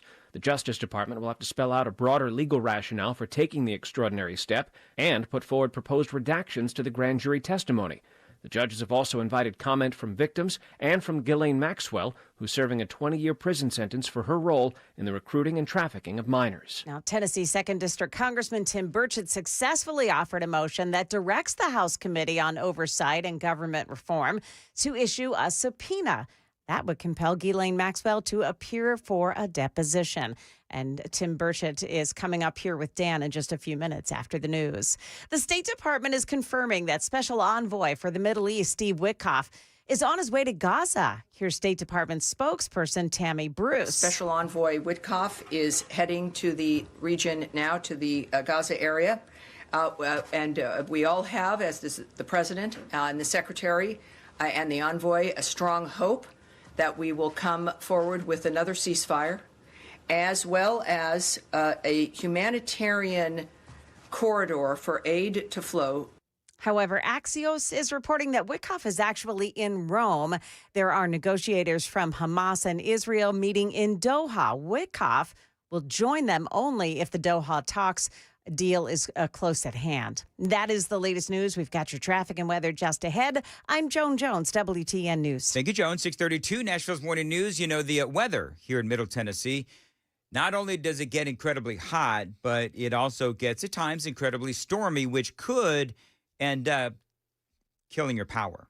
You don't want that. But if it does happen, you need a backup home standby generator from my friends at the Generator Supercenter. Now, they are the nation's #1 Generac generator dealer. You can get a free quote and get peace of mind when you have one installed. The Generator Supercenter does feature expert installation, 24-hour monitoring as well. They're not going to leave you in the dark, and yes, financing is available. 615-879-1952, 615-879-1952. Find them online. Tell them Dan told you to reach out. Generator Supercenter of Nashville.com.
635, Nashville's Morning News on Super Talk 99.7 WTN. Let's talk about my friends at, I'm sorry, behind the scenes. I'm trying to figure out where Tim Burchett is. So I'm texting. I'm doing Taylor & Associates, right? King Insurance. All right, here we go.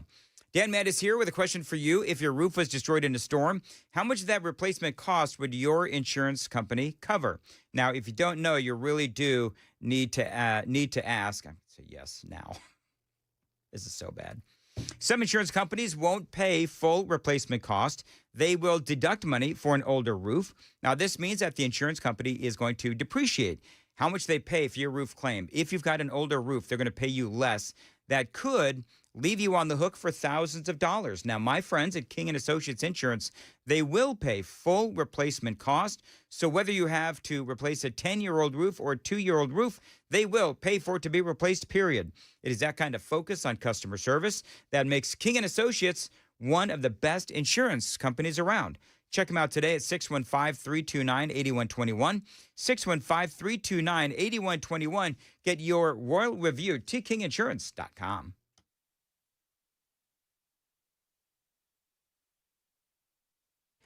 It looks pretty good this morning as you're traveling in. We did hear from a super texter, though, that there was an accident involving a semi-truck on 40 at the merge with 24.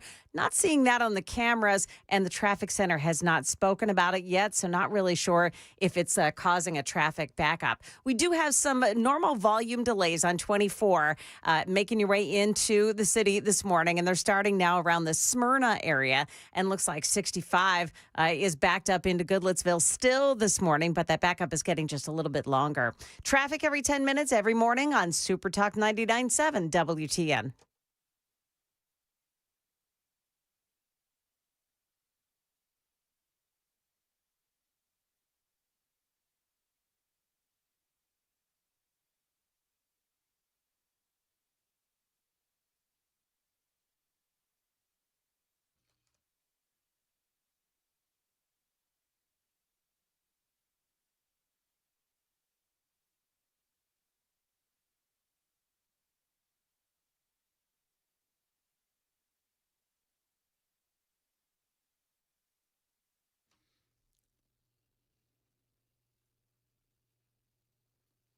Little Crazy Train, is that what this is?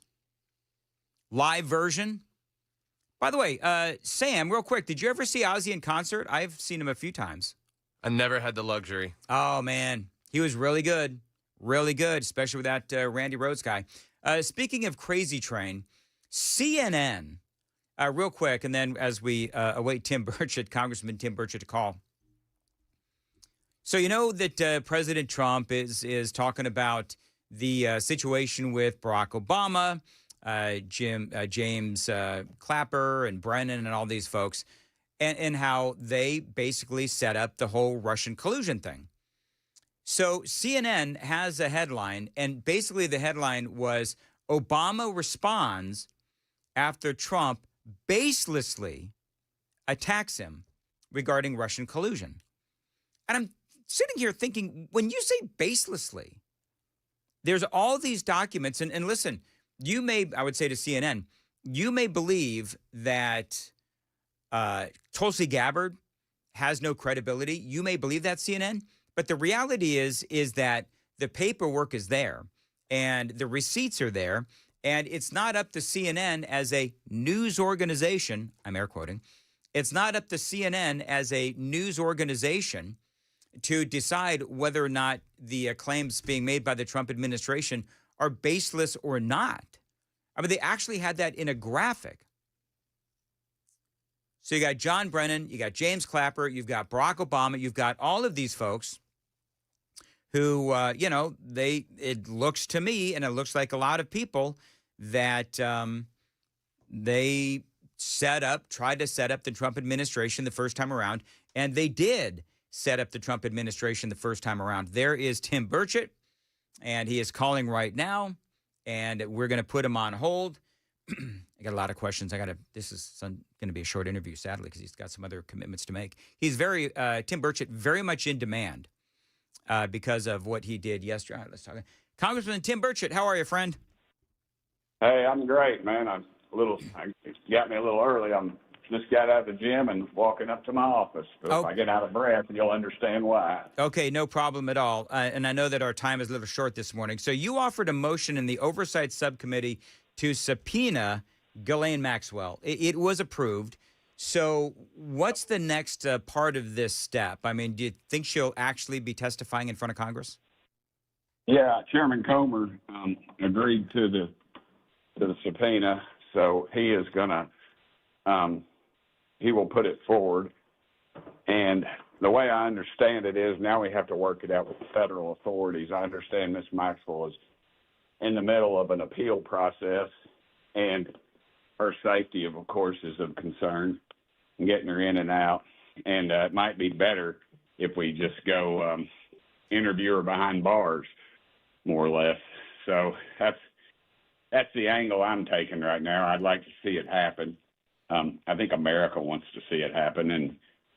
And I was with the president last night, and he was very favorable towards what I was doing. So I think we're moving in the right direction. And I agree with him on the trying to get the grand jury information. I don't know if we can do that or not. There's a lot of issues there with that as well. So, Congressman, this is what I find interesting, is that you have President Trump favorable to getting Ghislaine Maxwell to testify. The president has called for the release of whatever relevant information there is out there. Obviously, the Democrats are playing this politically to the hilt. So let me ask this question then. Everybody seems to want this information released, yet with this whole discharge petition thing that would force a full House vote and bypass leadership and the Rules Committee, Thomas Massie and Ro Khanna behind all of this. Khanna has been saying that they have the support to force a vote. Number one, it seems like everybody's on the same page as far as wanting this information out. Where do you stand on this whole discharge petition thing? Where's the disconnect? Well, I was the second person to sign on that discharge position. I said ultimately I'm stand before my maker and not a politician for the people. I'm sorry, I'm zipping up my bag right now, getting my stuff ready to travel. But the truth is that we divert too much up here, and we need to just get down to business. And the reason I'm glad you asked this, the reason the Democrats are involved with this all of a sudden after 4 years is because what was the biggest story last week before all this reemerged, I guess? It was that the top Democrat candidate in the country running in New York, the largest city, I guess, maybe one of the largest cities in the world, is their big argument with him was people are calling him a communist, and he said, "Oh, no, I'm not a communist, I'm a socialist." Right. And as if that was some selling point for this joker, and they had to do something to get, and they effectively control the major media, and that's how this gets out. It just keeps going. But you've had me on multiple times over a year ago. I mean, I've been talking about this for 4 years. I think I tweeted out almost, it's kind of scary. I was sitting down at the beach and I said something about, I hope he doesn't suicide himself. And then somebody texted me 15 minutes later, said, "Burchett, did you see where Epstein, they found him dead in his cell?" And I was like, "Oh, you got to be kidding me." Yeah. And so, I've been on this thing since day one. And you can check my record. I know our dear friend Bobby Petray listens to this station regularly, and she'll tell you that I helped pass some of the toughest, and she helped me pass some of the toughest laws in the country going after child molesters. We funded one of the first ICAC teams in the country, Internet Crimes Against Children, where they pose as children on the Internet and they catch these dirtbags. Yep. I sponsored chemical castration, the death penalty, and the death penalty was thrown out as unconstitutional. But since then, our legislature and our court system got a little smarter and decided that maybe was a good thing. And so, I've been on this issue a long time, and I've told people, I said, look, I'm one of the few members up here that's probably held the hand of somebody who has been molested. And they carry a lifetime sentence of guilt and all this other stuff. And there's over 1,000 people in the documents show that we're abused by this guy. You know, I mean, the devil's taking care of him now, but it's the rest of these dirtbags that are walking free that I want. But the one caveat is the people that flew on the dadgum plane does not mean that they're a pedophile. Because what happens? You're flying somewhere, your buddies, they have access to a plane, and then guess what? The plane breaks down, and they say, "I got a friend who's got a plane, and we got one extra seat, and you want to take it?" And we're like, "Sure," and you hop on, and that's what they do. So you know, and then they're on this list. And that doesn't necessarily mean they're a pedophile. So those are some of the concerns I have about just the whole thing. All right, coming up, I'm going to ask you a couple more questions about this and also the accusations against former President Obama that are being made against from Donald Trump. So I've got that straight ahead, 646. Time to check the roads on WTN.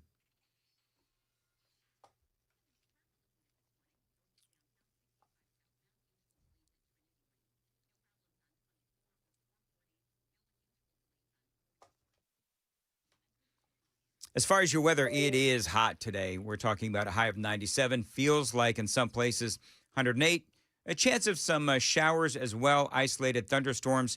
Heat advisory is still in effect, and Congressman Tim Burchett is joining us on Super Talk 99.7. So you did have yesterday Speaker Mike Johnson, and he's shutting down the House early to avoid this discharge petition. Do you agree with that? And how big of a deal is that from your perspective? Well, we always go home in August. That is nothing new. And we did it under Pelosi, we did it under McCarthy, and now we're doing it under Johnson. It's a tradition because in the House we run every 2 years, of course, and this is not an election year, but they couldn't say we're doing it for political reasons, but August, of course, is the month right before the primaries or during the primaries, so they would send us home to politic, and both sides agreed to it. And so they said, well, we couldn't say we're doing it to politic. We're just going to call it summer recess, and we'll do it every year. And so that's how you do. And this thing is nothing new. But, yeah, I came here to work. I mean, these 2-hour work days I'm putting in Congress, as I have for the last 6 years or whatever, are ridiculous. And I serve on more committees than anybody. Or not than anybody, I guess. I serve on 3 full committees. A lot of people serve on 1. Some people serve on 2, and about nobody serves on 3. And I have subcommittees with all those, so I stay pretty busy. But the tradition down here is just that, and it's we're going home, and it just so happens to coincide with that. I think it's a bad look, of course. I say we vote it, and let's get going. But I'm not in leadership, and I never will be in leadership because, once again, I don't raise the money and I don't kiss enough butt. And that's both parties. That's the bottom line. So I'm trying to figure out why, if Trump wants this information released and everybody seems to want this information released, then is there any perspective you can give me as to why it is that Speaker Johnson is standing in the way of getting this information released? Yeah, I think it's control, and that's a big thing up here is control. When we do this, we turn the floor over to somebody else that's not in leadership, and that's just a ego thing up here, and that's the bottom line. And they want to control it, and I think they think they can get other information better without doing this. There is the Attorney General currently is now apparently there's some special investigator that started interviewing Miss Maxwell, and I suspect that's what it's all about. But yeah, it's a bad look. I think it stinks. I say let's get on with it. Let's yank the Band-Aid off. Let's get to the bottom of it. But again, I want to protect those 1,000 innocent girls whose names are on this stuff, and I would hope that we could do that. Well, and the other thing that Johnson has said, and it sounds like he agrees with you, which is this stuff will come out, but we need to do it the right way. And that is protecting the victims and obviously making sure that people who did not do anything wrong, that their names are not included. So these are all very valid arguments. But let me say one more thing and throw a little log on the conspiracy file. fire. I don't think we're going to get to the bottom of it. I think this is just my opinion, and I've got a right to that, and people will knock me, but I think the evidence has been tampered with. I mean, look at the Biden administration, their history of corruption, and the history of the national media covering for them, and now we're seeing this stuff's coming out that's true. Now you're seeing this stuff with Obama, and it's coming out. There's transcripts. There's people that are obviously talking behind the scenes, and the national media is going in full attack mode on this. You can't arrest Obama. Well, dadgummit, you arrested Trump. You went through his wife's underwear drawer for stuff that the Bidens had been doing. Every president, George Bush, all of them kept classified information. And, it's not like it's any national secrets. If you want a national secret, just step outside of one of the skiffs after a real secret meeting and stick a mic in some politician's face and see what you get. You get everything. This town is so porous and it is so corrupt. Do you honestly believe Lee Harvey Oswald shot John F. Kennedy from the front and the back, and the bullet, a lead-jacketed bullet, basically unscathed, was found on a gurney in a Texas emergency room an hour and a half later? And that is what we're saying, and that's what we've hung our hat on for over 60 years. This town is crooked as a dog's leg. Nobody trusts it, and that's why we should have gotten this information out immediately, and that's why I don't trust it now. I'm afraid I don't think we'll ever get to the bottom of this thing. All right, last question. You're a member of House Oversight. Tulsi Gabbard has all these receipts accusing Obama and company of, basically trying to hijack Trump's first administration by setting him up for all of this Russian collusion. What's your thought on what the president said yesterday, which is that Obama committed treason? Well, if it's what the president said, and if it's what these transcripts apparently are showing, then in fact they did. They tried to subvert the will of the American people at the highest levels, and it was collusion among the highest-ranking members of federal government. And America needs to know the answers to it. And also, the more the press pushes back, the more I think we ought, the national press, not y'all, the real press, but the national press pushes back is the time we need to dig in and get to the bottom of it. Once again, they've got somebody I think is talking on one of the lower level people that was there because they don't want to go to the federal penitentiary, and then it's going to be Obama against 3 or 4 of those guys, and then let's see what happens, because they can plead the fifth all they want, but if there's documentation showing that, then they risk the chance of perjuring themselves, and so I think this thing is far from getting over, and I don't think Trump's given up on it. I know Tulsi Gabbard very well. I made her a skateboard, by the way. I got almost 1 million views of me riding that skateboard out in front of the Capitol, and she's a very honorable lady. Her politics and mine don't always add up, but are equal. But I think one day she could probably be in the White House. I saw that video. How did you make that skateboard? You got like a bandsaw around the Capitol? No, I do it at home. It took me forever. At Trump's State of the Union address, I used to work out with Tulsi and a bunch of us down in the gym, and she said, "Burchett, my birthday's next month. Where the heck's my dadgum skateboard?" I don't know. I say dadgum. I don't know if she said dadgum. And I thought, oh, man, I got to get on that thing, because I've been promising her I'd make her one. And, it's made out of bamboo, oak from a pallet, and banana fibers. I'm trying to get the people down in Central America to start exporting their banana fibers, because it's like it's described as a vegan silk, if you can imagine that. No worms were harmed in the making of this, but the fibers are better than hemp, actually. And, they said, oh, we legalized hemp, but what the cotton growers did was you got to get fingerprinted. I mean, you got to go through all this stuff to grow hemp. They didn't legalize anything. They just over-regulated it so you couldn't do it. And then they laughed about it, and then the poor old hemp farmers, they're not making any money. But it is a very easy way to access some fibers. And if you see those banana plants that grow outside people's house, they never get never grow fruit, because we don't have a long enough season. But down in Central America, they grow a fruit, and then they cut the tree down, or it's not actually a tree.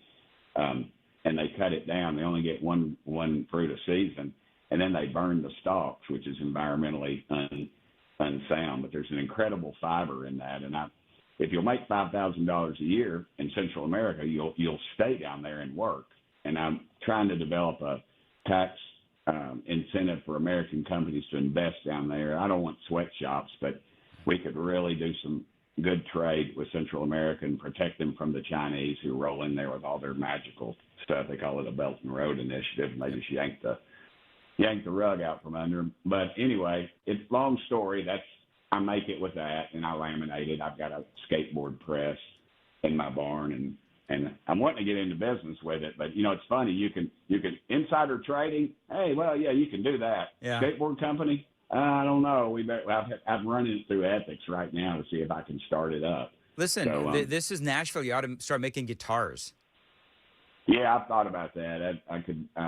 I'm working on my laminate process right now on a new skateboard. So if it works out, it would be a cool guitar, I think. So I need to talk to some of those people down there. All right, Congressman Tim Burchett, always a fascinating conversation, and we'll talk to you again soon. Thanks, brother. Keep telling the truth. All right, See man. y'all. All right, thank you, man. I'll see you later. Crooked as a dog's leg. I'm thinking about my dog. Do dogs have crooked legs? I don't even. Well, I guess they can. Yeah. At the elbow in the back.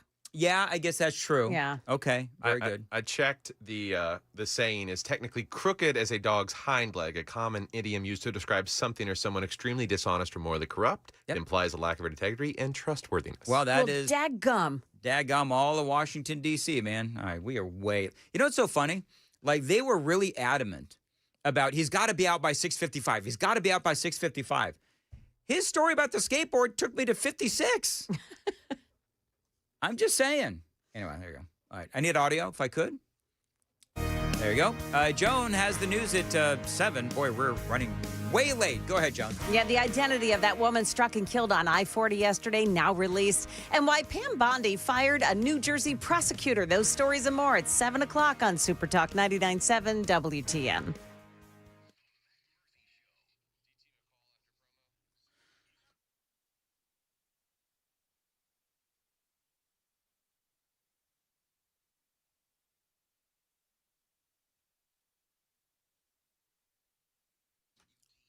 Dan Med is here. DT McCall's a great Tennessee company.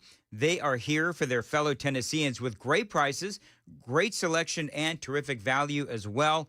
I've been telling you for years about DT McCall's. They've been helping people out for 3 generations. And if you need it, they've got it at DT McCall's. Indoor furniture, outdoor furniture, appliances as well. Right there on the front page of their website, they've always got great specials going on appliances or furniture, all the best brands.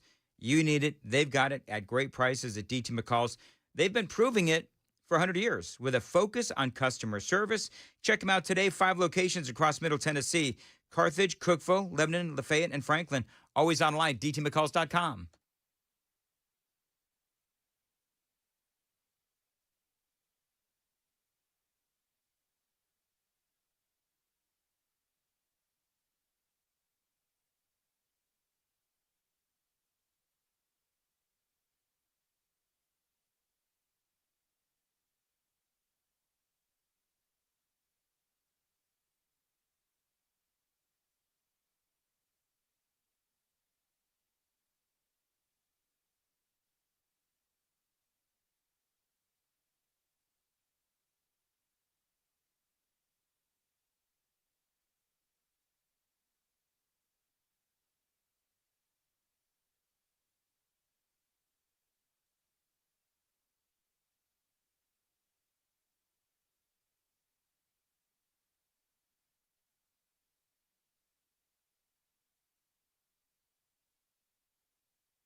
Good morning. It's now 7:01, and I'm Joan Jones with your top stories. We're at 78 degrees now. Our high today, folks, is 98, and the temperatures will feel more like 105, maybe 110 in some spots. It's going to be a hot one. We know now the identity of the woman who was killed in a hit and run on I-40 yesterday morning. 42-year-old Melanie Sanderson of Nashville was killed after she got out of a gray SUV, walked into the roadway from the right shoulder, and was struck by a burgundy sedan. Now, that sedan fled the scene. Sanderson was hit by a second car, but that driver stayed on the scene and called 911. Metro police are saying they're looking for that red sedan that ran from the scene. It should have heavy front end and windshield damage. Tennessee's 2nd District Congressman Tim Burchett successfully offering a motion directing the House Committee on Oversight and Government Reform to issue a subpoena compelling Ghislaine Maxwell to appear for a deposition. He tells Dan Mandas moments ago that he does expect action from Oversight Chairman James Comer and to act quickly. He will put it forward, and the way I understand it is now we have to work it out with the federal authorities. I understand Ms. Maxwell is in the middle of an appeal process, and her safety, of course, is of concern, getting her in and out. And it might be better if we just go interview her behind bars. It is expected that committee will ask Maxwell about a so-called client list, among other things. A record-breaking $6.5 million settlement approved by the Metro Nashville Board of Education last night. It puts the brakes on a lawsuit that was brought by 5 former employees who said Superintendent Adrian Battle retaliated against them for concerns that they had raised. Fox 17's Hope Salmon. One instance surrounds the treatment of Coach Carlton Battle, Dr. Battle's brother. According to documents, 2 complainants backed disciplinary action against Coach Battle after he was accused of fighting a parent at a game and mishandling school funds. Another instance is connected to speaking out against the controversial classroom lesson, Let's Make a Slave. This unanimous vote took place behind closed doors, and it comes without any disciplinary action against Dr. Battle. Attorney General Pam Bondi firing a federal prosecutor whom New Jersey's federal judges picked to replace interim U.S. Attorney Alina Habba, a close ally to President Trump. Now, those judges refused to extend Habba's interim role until her confirmation at the Senate Judiciary Committee. Those judges were reportedly angered at Habba's decision to charge Democrat Congresswoman LaMonica McIver for her physical confrontation at an ICE facility in May. Market numbers brought to you by Beacon Capital Management, online at beaconcm.com. We've got Dow futures up 218, NASDAQ futures gaining 32, and the S&P futures are up 23 points. That's the latest news. Traffic and weather next. I'm Joan Jones, WTN News.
7:07, Nashville's Morning News on Super Talk 99.7 WTN. It is time for Wednesdays with Wilson. Brian Wilson, how are you, buddy? I'm doing very well, Dano. Good to be with you again on this Wednesday, and thanks to the folks over, at the Wellness Institute of Nashville for sponsoring this each week. We greatly appreciate them. Absolutely, we do.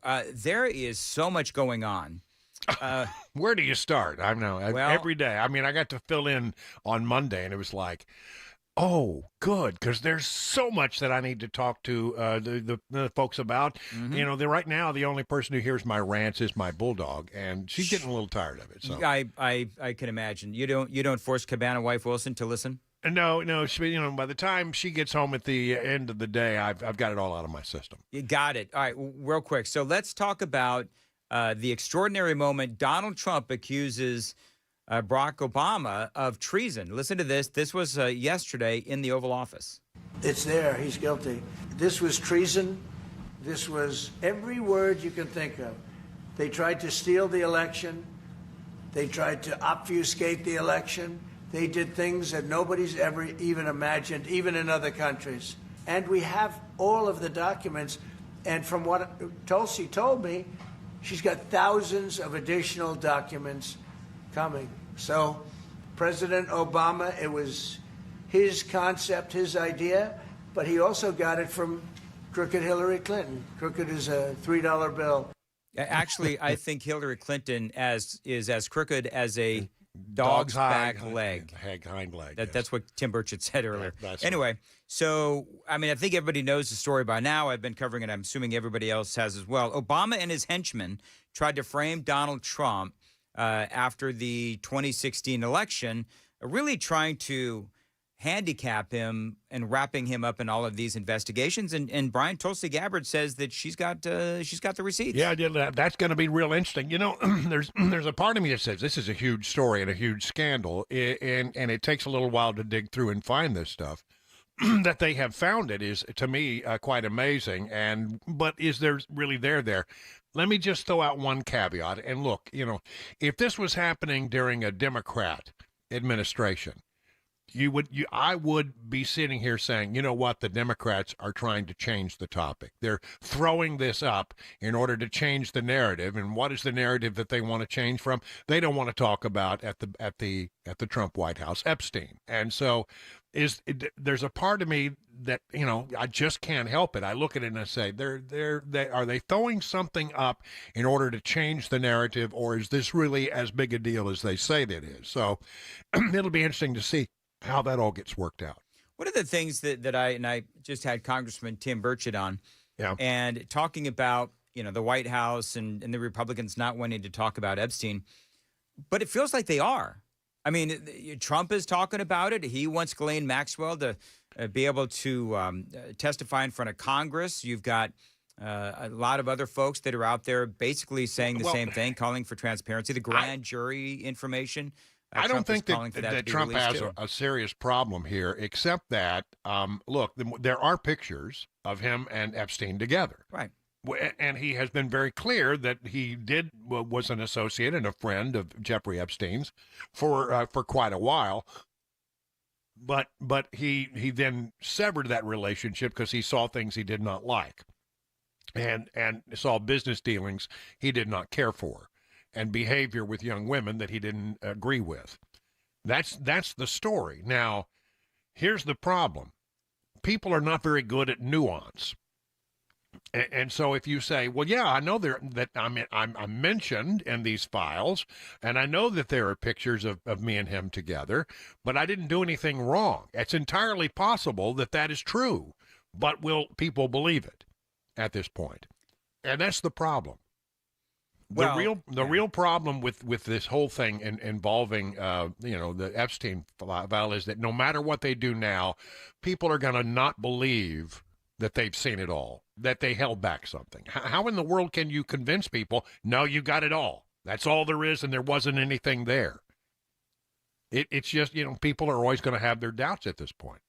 Well, and Brian, you're talking about these photos. So CNN is just jumping out of their shoes with these, and I'm going to air quote this, previously unreleased photographs and videos of Trump and Epstein together. And it shows them in, number one, it was Trump's wedding in 93 to Marla Maples, and there was another one at some party. 93. Yeah, and Trump has never, again, you just said it, Trump has never denied that he and Epstein were But he understands that if there's any connection or any mention, that there are going to be people who beat him up with that and run with it. And, look, it's entirely possible that what he has told us is true. And I don't have any reason or any evidence to suggest that he did sever the relationship and there's nothing untoward in the file. But the name is probably going to be in there somewhere. And that's going to be something that the Democrats will jump on and run with. And he may have done absolutely nothing wrong, but it's guilt by association, and people are not nuanced enough to separate that. And if they see the picture, that's the thing that drives the narrative, and they don't want that right now, quite frankly. I'm not sure that Trump did anything wrong, but I do understand his reluctance to see that file released if his name is in there somewhere. One of the things, I don't know if you and I spoke about this last week, but the Wall Street Journal with this weird third-person conversation between Trump and Epstein, written on a card along with a drawing of a naked woman. But the Wall Street Journal, they don't even have the book. They don't even have the original piece of paper that this was supposedly written on. So it seems to me like the Wall Street Journal, you're a journalist for many, many, many years. Should they have run with that story when they haven't even seen the original document? I think there's a real question there. Did they cross all the T's and dot all the I's, and did they have their all of their evidence in order? I don't know. I do know this. Donald Trump has prevailed in some of these lawsuits against media organizations in a big way. Witness CBS. I mean, I'm telling you, that was a heck of a settlement that he got in his favor, and so I don't know exactly how it's all going to work out, but I am, if I were Rupert Murdoch and the Wall Street Journal, I would be a little concerned about that lawsuit. It is also a thing that happens in politics where you file a lawsuit because you don't like a story and it hacks you off or it makes you mad or you think it puts you in a poor light. So you just file a lawsuit. I myself have had $1 million lawsuit filed against me, and anybody can file a lawsuit.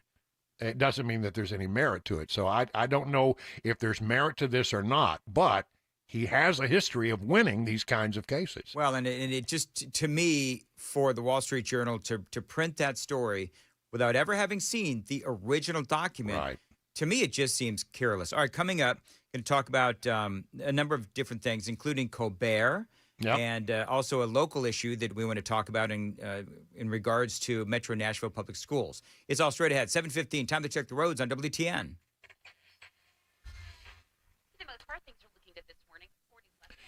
Yeah, I don't know why.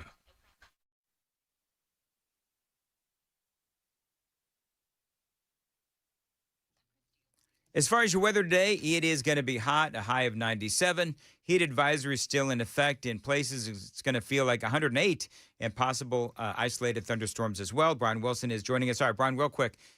Let's talk about Colbert, CBS, speaking of which. They're saying that show was, $40 million in the hole. Yeah, it cost $100 million a year to do that show, and they were spending $140. Yep. So, that I don't care what you say. If you're going to be spending that kind of money, you've got to have income. And I think what happened and what is happening to a lot of these shows is they're not very funny. They lean hard to the left. And there's a lot of people who have walked away from late night TV and are now watching Gutfeld or something else. And so, if you don't have the audience, you don't have the income because you're not be able to charge as much for your spots. And you just keep going into the hole. They were in a spiral and they needed to do something. And, this is another example of woke equals broke. You go woke on a show, and Colbert certainly did. You're not going to prevail. People want to be entertained, not lectured to at night, and that's one of the reasons why these late night shows are going in the tank. I do have the perfect solution for CBS, though. What's that? Oh, ladies and gentlemen, wouldn't this be the best thing ever? if you really want to show that you're on the right track and that you're out there to entertain people, who would be the perfect replacement? Our friend Nate Bargatze. Oh, that's a great. Wouldn't that be brilliant? Idea. Have him be the new host of the Tonight Show or what? I mean, that's not the late night show. Late night show. Yeah. They say they're going to close down the late night show, but you could do something else. You could rename it. You could do. I guarantee you, it would find favor if you could get him to do it. I don't know that he's interested, but I'm telling you. There's a guy who has it figured out. He's wildly popular across the spectrum, across the political spectrum. Why? Because he doesn't get overtly political, or he doesn't work blue. He works clean, and I think it would be embraced by America in a huge way. I don't think you could spend enough money to get him, but if you could get him, that would be perfect. Brian, got to ask though. I mean, you know a lot about TV. 200 people working on that show. I mean, it's a 1 hour show. So why in the 200 people to do what? Well, television, I will say this, is a very collaborative process. You know, radio, you can basically turn on a microphone and you can do it by yourself. But TV requires editors, it requires camera people and sound operators and directors and floor directors and teleprompter operators. I mean, you go on and on and on and on. And then you got to have writers, and the writers cost you a lot of money. And you got to have an orchestra for a show like that, or a band, and that costs you a lot of money. I mean, I can see where you could have 200 people on a show that size, but can you support them? And clearly you just can't. All right, real quick, Hunter Biden. Hunter Biden, what an idiot. Yes. I mean, here he is, he's doing this interview, and the words that come out of his mouth just amaze me. He goes, well, you know, so-and-so, you know, he's been dining out on Obama for years, you know, and he's criticizing all these people who did not support his dad and dropping F-bombs every other word. But when he starts talking about, well, that guy, he's been dining out on Obama's good name for years. Well, you want to know somebody else who's been dining out on somebody's name? It would be Hunter Biden. It would be. He went around the world and collected millions and then got pardoned. And he has the audacity to sit there and to criticize everybody else when, quite frankly, he should probably, you know, look at it a little more closely at his own behavior. What was the point of that anyway, Brian? Like, why did he suddenly appear? I don't know. I think they're frustrated. The Bidens are mad. They feel wounded and hurt over what happened, and they feel, you know, he believes actually that his dad could have won, and nobody else that I know in the entire planet believes that if Joe Biden had remained the nominee, that he would have won. Well, I think he was probably, I said yesterday, or whenever that story was, I said, I think that Hunter Biden's on crack for that opinion. Yeah, he seemed to be, maybe, you know, I don't know, but it was not a good look for the family, and it certainly, to me, just once again, how clueless this guy is to what he has done and what was wrong about it. And the fact that he's accusing other people of the same thing that he should have been prosecuted for is pretty rich. All right, real quick, the Metro Nashville School Board, Dr. Adrian Battle at the head, they apparently $6.5 million in settlements. A record-breaking $6.5 million settlement approved by the Metro Nashville Board of Education. No questions asked. No questions asked. Yep. Closed-door session, behind closed doors. And here's the thing that really just angers me about this is, as I look around, and maybe I missed it, and I'm going to say it's entirely possible that in my comprehensive search I didn't see it, but I did not see only but one story about this. Fox 17 is the one Fox 17 is they ran the story. They've been on this story, and where are the other TV stations? Where are they? How come they're not? $6.5 million for bad behavior that is directed at Adrian Battle, and they do it all behind closed doors, and nobody besides Fox 17 thinks this is a story. And no repercussions for Adrian Battle. There's no repercussions because there's no heat. Yeah. And when if you had the Channel 2 and Channel 5 and Channel, all the different channels doing a story, and it was in the Tennessean. And I guarantee you, if everybody was there and these stories were being widely reported, there would be heat to do something, but there's not. And they get away with it because the media are not watching. Yeah, $6.5 The local media should be all over this story, and this is an outrage that we have these cases that needed to be settled because of, according to the reporting, that Adrienne Battle did things that she should not have done, perhaps. Mm-hmm. Well, just so we're clear, I covered it in the. Yeah, I know you did, and I heard it. Don't yell at me, man. It's too early for that. I know, but we get our story from who? You got your story from Fox 17. They're the only ones actively out there covering. You're absolutely right, and that tells you that, you know what, and we both have been saying this for a long time about journalism in general. Sadly, it's dead. And local journalism is in a horrible place. I mean, if you look at the Tennessean's website, there is nothing there. There's no news there. Well, there's a whole bunch of stuff about the Titans, but I mean that's it. I mean, you're absolutely right. And I look at some of the local TV stations, and people are dropping out left and right and leaving, and people who've been around forever are deciding that they just can't be there anymore. And the folks that are being brought in, God bless them, are very young and very inexperienced. And what I find about unexperienced and young reporters is that they don't like to push. Well, that's what a reporter is supposed to do. By God, we're supposed to push. You're supposed to get the truth and the answer, and you got to sometimes go in there and ask questions that are going to be uncomfortable, but that's the job, and I don't see many people doing it. Nope, you're absolutely right, and we are getting the rap sign, just like Colbert. Got to run. Thank you very much, Brian. As always, we'll talk to you next Wednesday, brought to you, of course, by the Wellness Institute of Nashville. It is 7:24. Joan Jones is in the WTN newsroom. Hey, Joan.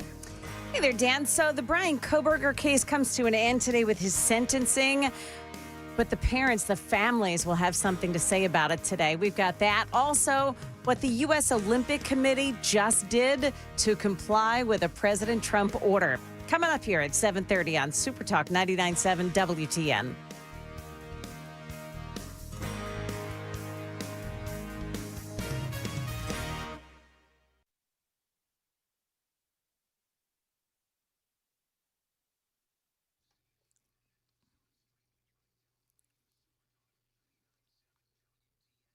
$7:25, Dan Mandis here for the Wellness Institute of Nashville. By the way, it is 7:25.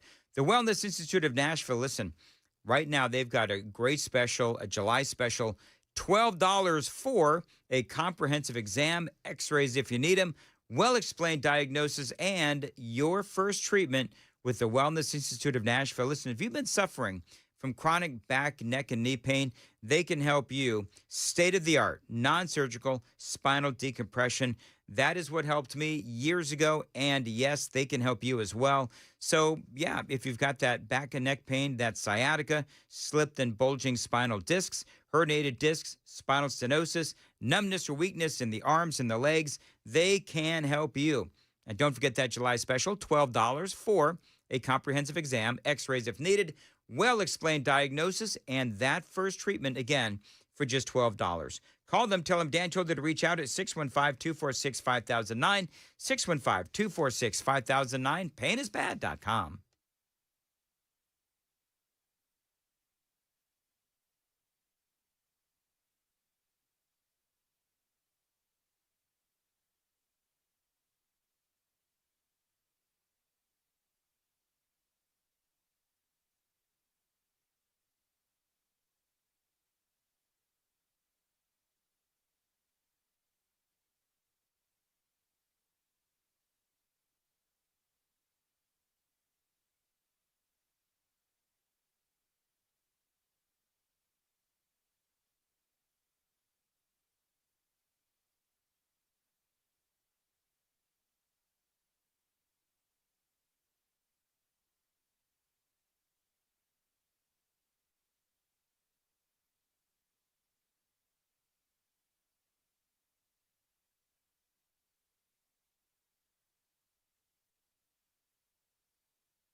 Dan Mandis here for the HVAC company that I've been using for over a decade. Busy Bee Plumbing, Heating, and Cooling. Now, the thing that I've always loved is their mission to provide great service and save you money. Like this month, you can save big time on Busy Bee's smart Wi-Fi water shutoff valve, only $12.49 this month. You buy a whole new HVAC system, you get a free air duct fogging and UV light home treatment. They've got all kinds of ways to save you money at Busy Bee. By the way, if you need some financing, how about 0% for 18 months with approved credit and payments as low as $100 a month? Check them out online, busybeehvac.com. Tell them Dan told you to reach out at 615-775-7833.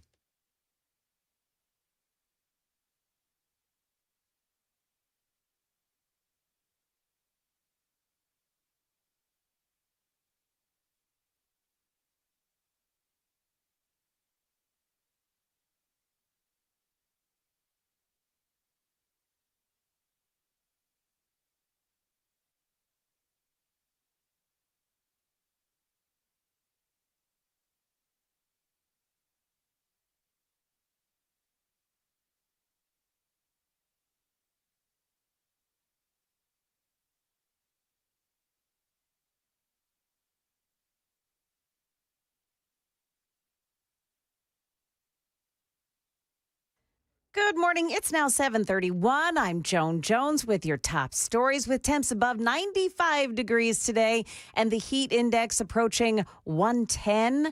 The folks at Vanderbilt Children's Hospital say, got to keep an eye on the signs of heat exhaustion in your kids. This woman spoke to Channel 4. It might not be as easy as looking at them and saying, ooh, they're really flushed or they're really sweaty. It's probably going to be more likely that they're lethargic. Yeah, dizziness and nausea, they're also signs of heat exhaustion in kids. Brian Kohberger will be sentenced today for admitting, or after he admitted guilt, in the murder of 4 University of Idaho students in 2022. The families will give victim impact statements during today's proceedings. It will be quite a moment in court today. Brian Kohberger, who admits now he killed their children, will be in court, and the family members will get a chance to address him directly. The family of Ethan Chapin says they will not take part in this hearing today. Kohberger will be given the chance to speak before he is sentenced, but Kohberger legally does not have to speak. President Trump has gone on social media demanding that Kohberger be forced to explain his crime, but that's not required. Then Kohberger will get his sentence from Judge Stephen Hippler. Alex Stone, ABC News, Boise, Idaho. The U.S. Olympic Committee has just quietly updated its policies to ban biological men from competing in women's sports. That's an effort to comply with President Trump's executive order. Biological men can still compete, but only in the men's category. The change comes after a female fencer declined to compete against her transgender opponent earlier this year. The chief executive of USA Fencing says he will comply with the committee because he says he understands they've been put in an impossible situation by the Trump administration. That's the latest news we've got. Yeah. Are you kidding? Read that again. So the USA Fencing says that he'll comply with the Olympic Committee, the changes that they've made that say now men can only compete with other men. And he says because the Trump administration put them in an impossible position? Correct. What would you call pitting grown A men against women? Well, if you remember, they sanctioned that woman. She's not allowed to compete anymore. Well, they ought to reverse that, too. Mm-hmm. They should reverse that, too. Because that is a big victory, of course, for Donald Trump. But these people on the left, good Lord, man. Do you hear yourself? Insane, right. All right, anyway. That's the latest news. We've got traffic and weather ahead. I'm Joan Jones, WTN News. All right, Dan Mandis here. Guys over 40, if you are running low on energy, maybe you're just feeling off, lowtcenter.com is where you need to go. Get started with testosterone replacement therapy, or TRT, and join lots of guys who are going through the same thing as you. Now, you know that they've got clinics all over Nashville, and they're really easy to get to. You walk in, you see a real medical provider, and you get that energy back. No complicated process, just results. And remember, these treatment plans, they are tailor-made just for you.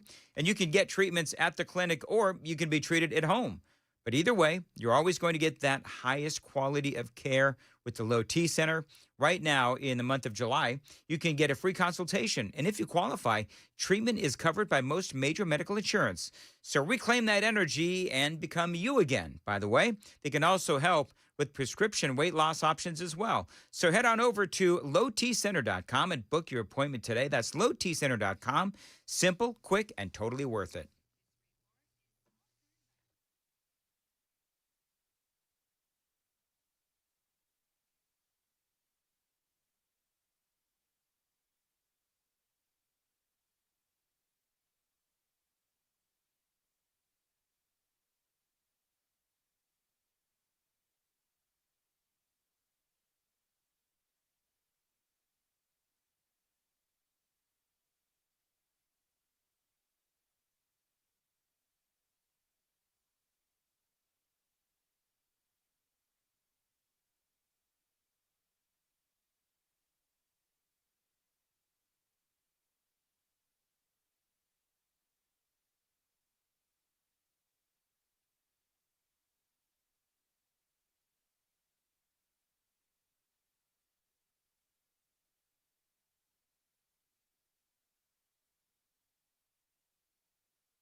One of the best Ozzy songs ever.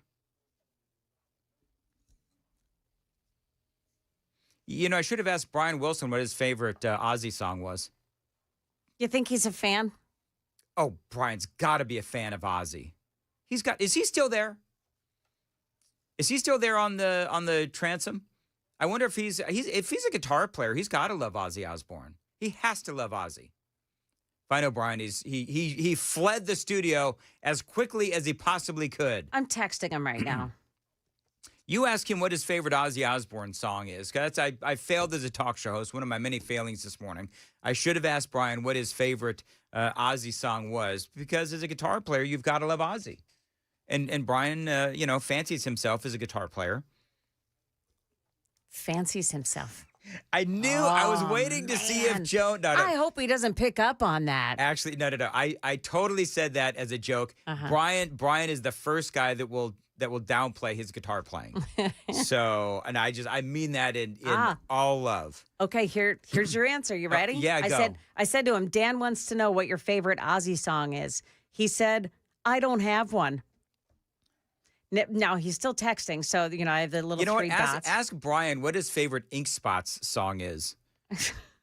I bet you he's got a favorite Ink Spots song, and that harkens back to what we were talking about earlier. My dad's favorite band was the Ink Spots, and he and I said, Dad, I'll listen to an Ink Spots song if you will listen to an Ozzy song. And and my dad couldn't make it through 15 seconds of Crazy Train. I, of course, had to sit through the entire Ink Spots song. It'd be so funny if Brian has a favorite Ink Spots song. Oh, that would be so funny. By the way, he said he's not a metal guy, and that's why he doesn't have an Ozzy song. So now I've asked him about his favorite Ink Spots song. Oh, he's typing back. I got the 3 little dots. Yes, the dancing dots. The dancing dots. You know what's so weird? I was dancing dotting with somebody the other day, and then they just stopped. Don't you hate when that happens? Yeah, and like nothing comes through. You think you're going to get a text from them, and you're thinking you're getting a long response, and then the dancing dots stop dancing, and then I guess it's over. I guess the texting over. Sometimes there's a long dancing of the dots, and then you get like a 1-word response. Yes, it is so disappointing. Right. Where's all the rest of it? I know you were texting something. It's like getting socks for Christmas. Would you classify Ozzy as a metal? No, he's wrong. Exactly. I love Brian. He's wrong. He's all right. his guitars, Brian and is he doesn't right know on the right everything genre. else. Brian is right on everything. That's not metal? I wouldn't call it metal. I would call it, at this point in time, I'd call it classic rock. Heavy rock? Hard rock? Yeah. Would you call it heavy metal? No. That's like 9 Inch Nails. Okay, you're goofy. You're goofy. I don't believe that 9 Inch Nails is, why are we doing this? Heavy metal is Black Sabbath, Ozzy, Dio, that kind of thing. OG metal. Okay, OG. Oh. It starts, Joan. He's calling me old. Old guard metal? As in Dan is old guard too? Listen, I've got the forehead for an old guard kind of guy, so no problem whatsoever. Does Brian have a favorite Ink Spots song? He said, no, please. And then he's still texting, and I don't know what he's saying. Apparently, we struck a chord with Brian with the Ink Spots. Isn't that funny? We struck a chord. Dan, you didn't even know you did that. I know. My chord striking was not nearly as good as any of Randy Rhoads, but at least I struck a chord with Brian. I'm sorry. Brian's taking so. Oh, here. I grew up upon Beatles, Chicago, Dubs. I mean, real music. Now my passion is bluegrass. I knew Brian was a pot smoker. He grew up on the Dubs. Doobie, whatever. The Doobie. Oh, jeez. We should probably move along. The Doobie Brothers? Yeah, isn't Doobie a doob? Isn't that like a pot thing? Only you would know that, Dan. I said that in my best mom voice. You did. Yeah. You did. Yeah. I've noticed your mom voice is getting better as the longer we work together. Yeah. I think a doobie is a reference to marijuana, is it not? Marijuana. Yes, it is. The devil's lettuce. Well, what? The devil can only manipulate. He can't create. True. Genesis 1:29. Yeah. Thank you. All right. We're moving on. Preach. All right. Let's see here. Barack Obama, Director of National Intelligence, told. Okay, so have Speaking of the devil. No, sorry. I'm sorry. Go on. Yes. Oh, that's good, Joan. Speaking of the devil, Barack Obama. She was on Newsmax last night, and apparently, have we seen any new documents from Tulsi Gabbard? Because there's supposed to be some new documents being dropped. A pretty extraordinary moment yesterday when Trump. We just played this during the Brian hit. When Trump called out Obama and said that he was guilty of treason. It's there. He's guilty. This was treason. This was every word you can think of. They tried to steal the election. They tried to obfuscate the election. They did things that nobody's ever even imagined, even in other countries. And we have all of the documents. And from what Tulsi told me, she's got thousands of additional documents coming. So President Obama, it was his concept, his idea, but he also got it from crooked Hillary Clinton. Crooked is a $3 bill. Yep, that's what the president said. Now, we all know the story by now. We've all been talking about it. The intelligence assessments that said that Russia was not trying, nor did they have the ability to influence our elections before the 2016 election. After the election, Donald Trump wins, and suddenly the Russian collusion accusations begin with manufactured evidence from the Obama administration. Here's more from Donald Trump. Well, based on what I read, and I read pretty much what you read, it would be President Obama. He started it. And Biden was there with him, and Comey was there, and Clapper. The whole group was there. Brennan, they were all there in a room. Right here, this was the room. This is much more beautiful than it was then, but that's okay. So that is President Trump. And by the way, it was in that meeting according to Tulsi Gabbard, director of national intelligence, that they hatched this plan to frame Donald Trump, target his campaign, target his administration, and essentially assassinate his first term politically, wrap him up in all of these investigations so that he could not execute the will of the American people. But you know what? If you look at those papers, they have them stone cold, and it was President Obama. It wasn't lots of people all over the place. It was them too. But the leader of the gang was President Obama, Barack Hussein Obama. Have you heard of him? Oh yes, we've heard of him. No one, especially the president, is above the law. Oddly enough, though, that's not what Obama said yesterday in response to Trump. I've got that story for you coming up. It is Super Talk 99.7 WTN. Time to check the roads.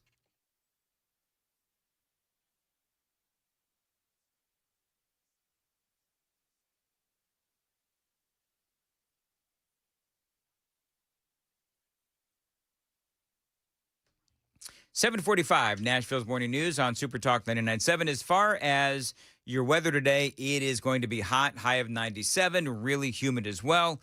We've got some isolated thunderstorms possible. Heat advisory is still in effect, and it's going to feel like 108 degrees. And so stay hydrated is all I can say. One of the things that Obama yesterday, he did respond to the allegations. People are calling this an extraordinary moment, that you've got one president that is accusing another president of treason. And they're calling this a historic moment. It just feels like another day in 2025. Do you know what I mean?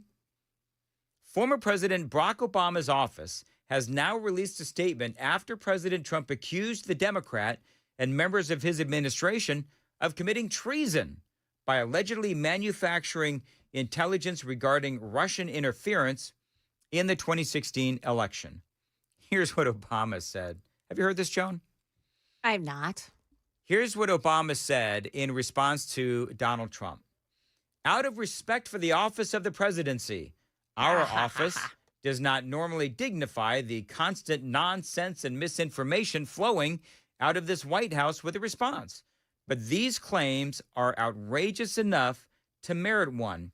These bizarre allegations, Obama says, are ridiculous and a weak attempt at distraction.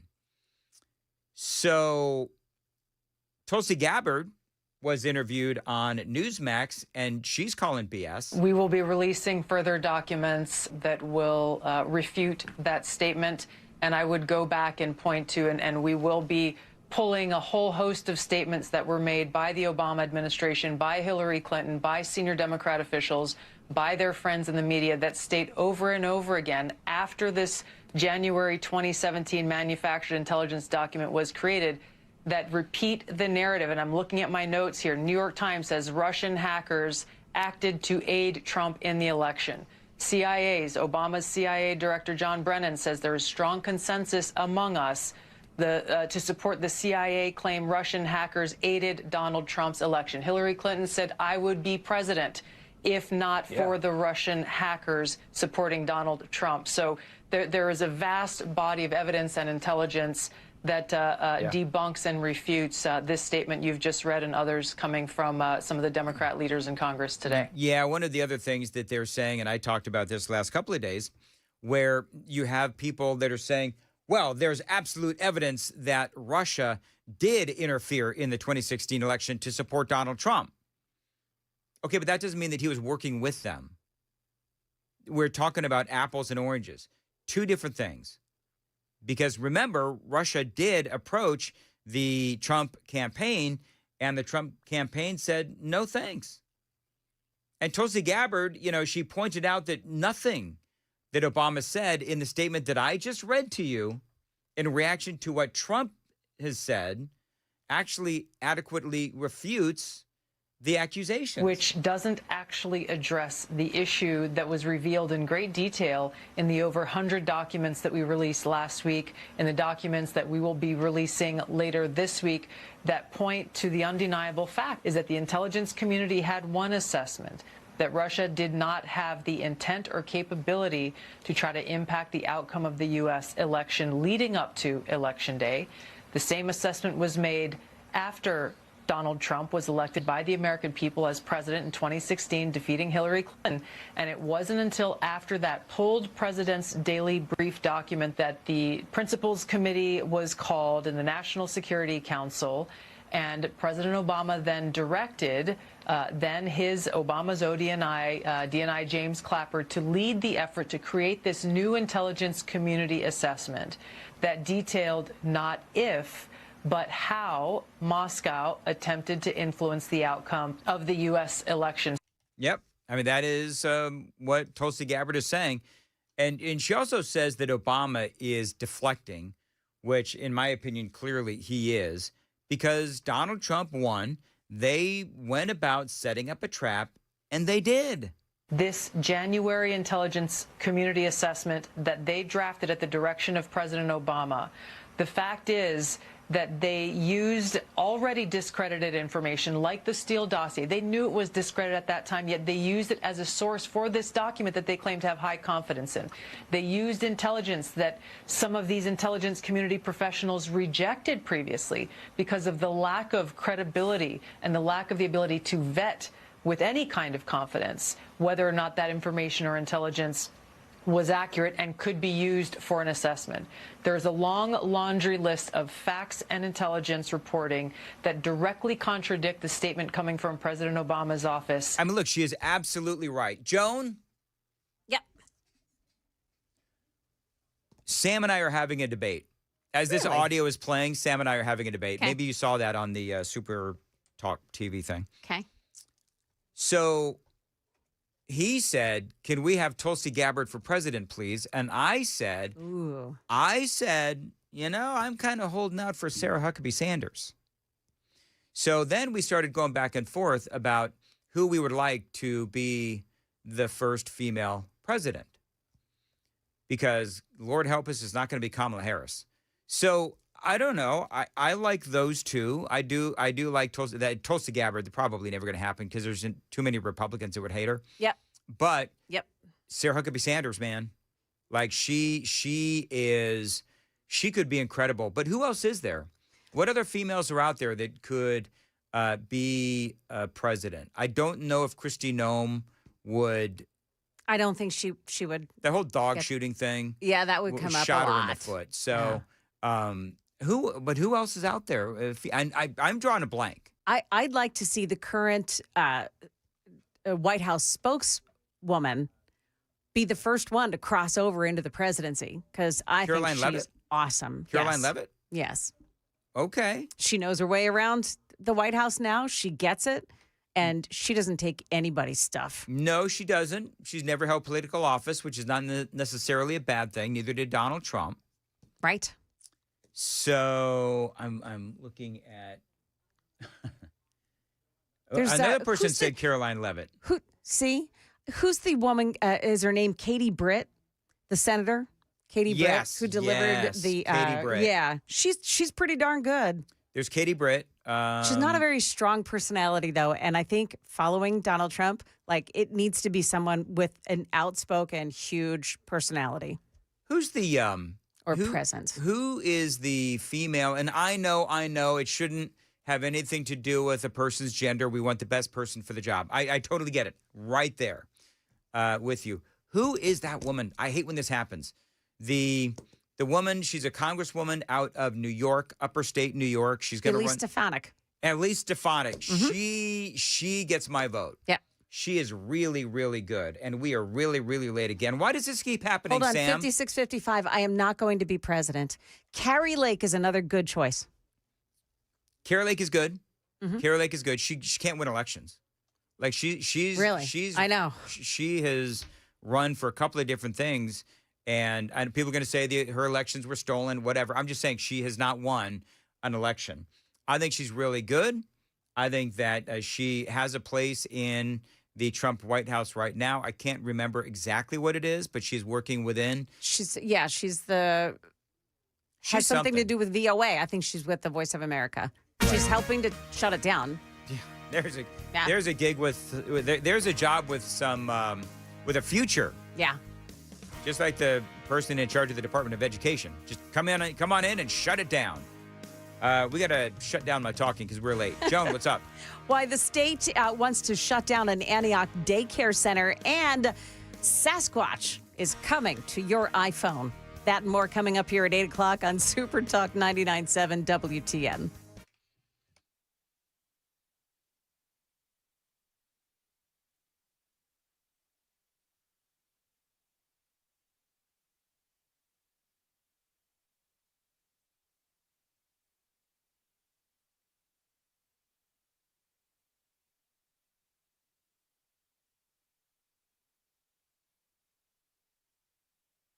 $7:55, Nashville's Morning News. Dan Mandis here. And I want to talk to you about something that is truly life-changing, vision correction surgery at Vision for Life. Now, like many of you, I thought that all vision surgeries were the same. I believed everything was just like LASIK. But after doing my research, I learned that Vision for Life offers a variety of advanced procedures tailored to each patient's unique needs.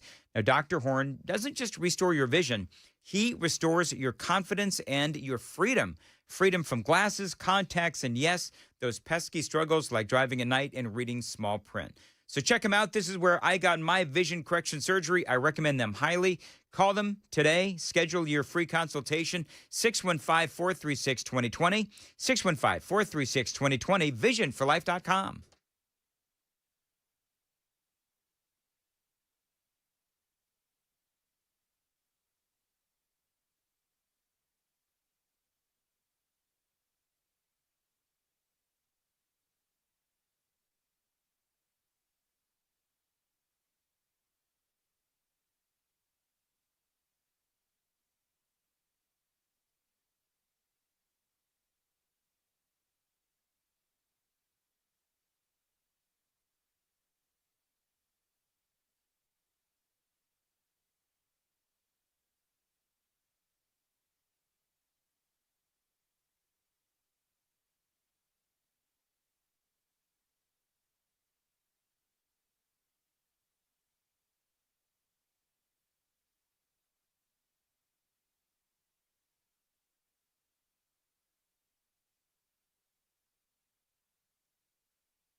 Dan Mandis here for the Wellness Institute of Nashville.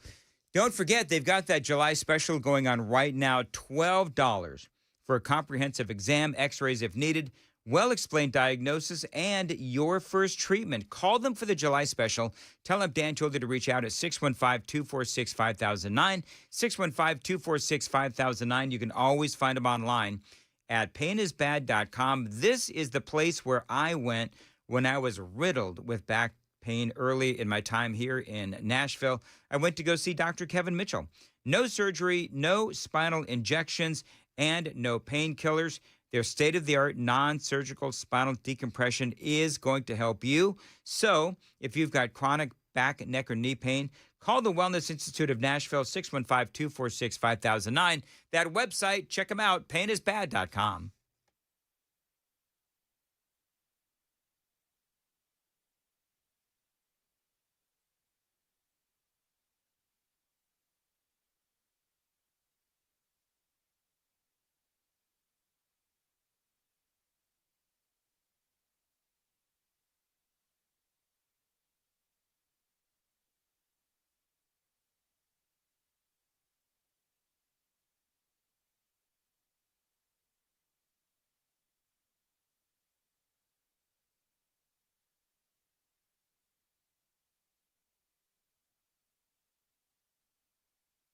$7:59, Nashville's Morning News. Hey, Joan. Yes, sir. So can we talk about the joke that 5262 threw down and that you had to admonish him? Yeah, go ahead. So we're talking about, female presidential candidates and so forth. And 5262 said, no woman should be a president. Wow. They knew what I was going to say. Yeah. That's exactly what it was. No woman should be a president. They go crazy once a month. Remember that. A rare admonishment from Joan Jones. She said, stop. And then 5262, it was a joke. Come on. That was very funny. All right. I know it was a joke. Yeah. Are we? There it is. Let it play, man. Let it play.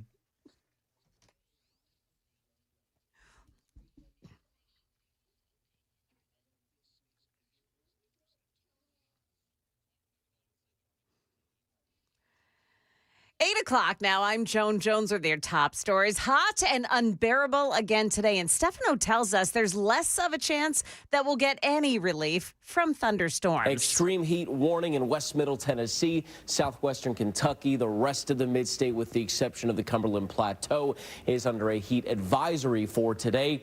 Heat index up to 105 to even 110 degrees in some areas, upper 90s to near 100. Yes, full forecast is coming up right after the news. A doctor's note is not going to buy your kid an excused absence at Lawrence County schools anymore. The board says after 3 absences, the school will start an intervention. Director of Schools, Michael Adkins. If you got the sniffles, that's fine. You're going to have them when you go to work one day. We've all gone to work sick and hurt and beat up. And after 8 or more days absence, the school will refer the student to juvenile court. Adkins says the new policy addresses chronic absenteeism. Last year, more than 14% of the students there missed 10% or more of instructional days. The Tennessee Department of Human Services wants to close down what it calls a suspected illegal childcare operation in Antioch. It comes after a 4-month-old died on Friday in the care of that operator. She told police she had just fed the baby, put him in a pack and play, and when she went to check on him, he was unresponsive. The woman, who remains unnamed by media sources, told DHS that she was caring for 2 4-month-olds and 5 2-year-olds. The state says that's too many kids for a one-person operation. Bizarre story out of Pennsylvania, where police have charged a woman with posing as a nurse for years in several states. Shannon Womack is accused of using 20 aliases and 7 social security numbers to get jobs at nursing homes and rehab facilities. During a traffic stop, police say she provided 3 fake names. Only after fingerprinting did they uncover her true identity. They say her vehicle was packed with patient logs, drug paraphernalia, and equipment from multiple facilities. That's ABC's Rhiannon Alley. Womack faces 43 criminal counts. Hang on there. Hang on. All right, so just so everybody's clear, something is going on with our computer. Sam had to move some stuff around, and it's caused everything to auto-fire, Joan. So, I mean, we're just sitting here, and stuff just keeps firing. This is like when it happens because of, what do you call it? Oh, when you get the little electric shocks. That can happen. Here's what I know. Never mind. Do you want to hear about Sasquatch? I was gonna make a men and auto firing jokes. I'm not gonna do that. That's a good idea. Good. Sasquatch. Let's hear it. Yes, Sasquatch coming to your iPhone. Okay. The hairy creature is one of the new emojis that are coming in the iOS 26 update. Some other emojis include a treasure chest, ballet dancers, and a trombone.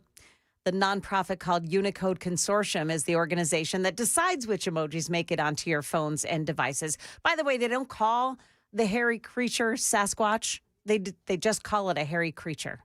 So what would you use a hairy creature for? I don't know. We could make up reasons to use it. Yeah, I suppose we could. Yeah. Why would we also use a trombone? Would the trombone be wah wah? Yeah, it could Which be. like most of my jokes, wah wah. Exactly. Right? You could do that. My board performance today. Wah wah. There you go. I think that gets the hairy creature. All right. Well, that's exciting. So, market numbers brought to you by Beacon Capital Management. Online at beaconcm.com. We've got Dow futures up 229 right now. Looks like it'll be a nice start on Wall Street. That is the latest news. Traffic and weather next. I'm Joan Jones, WTN News.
Wow, Super Jam now on 40 heading into the merge with 24 and 24 backed up in the usual spots this morning, but beginning down by the Smyrna area. You've got an accident this morning involving injuries in East Bank. It's on James Robertson Parkway at Interstate Drive. Another one in Clarksville. This one's on Main Street at Cumberland Street or Fry Street. Traffic every 10 minutes every morning on Super Talk 99.7 WTN.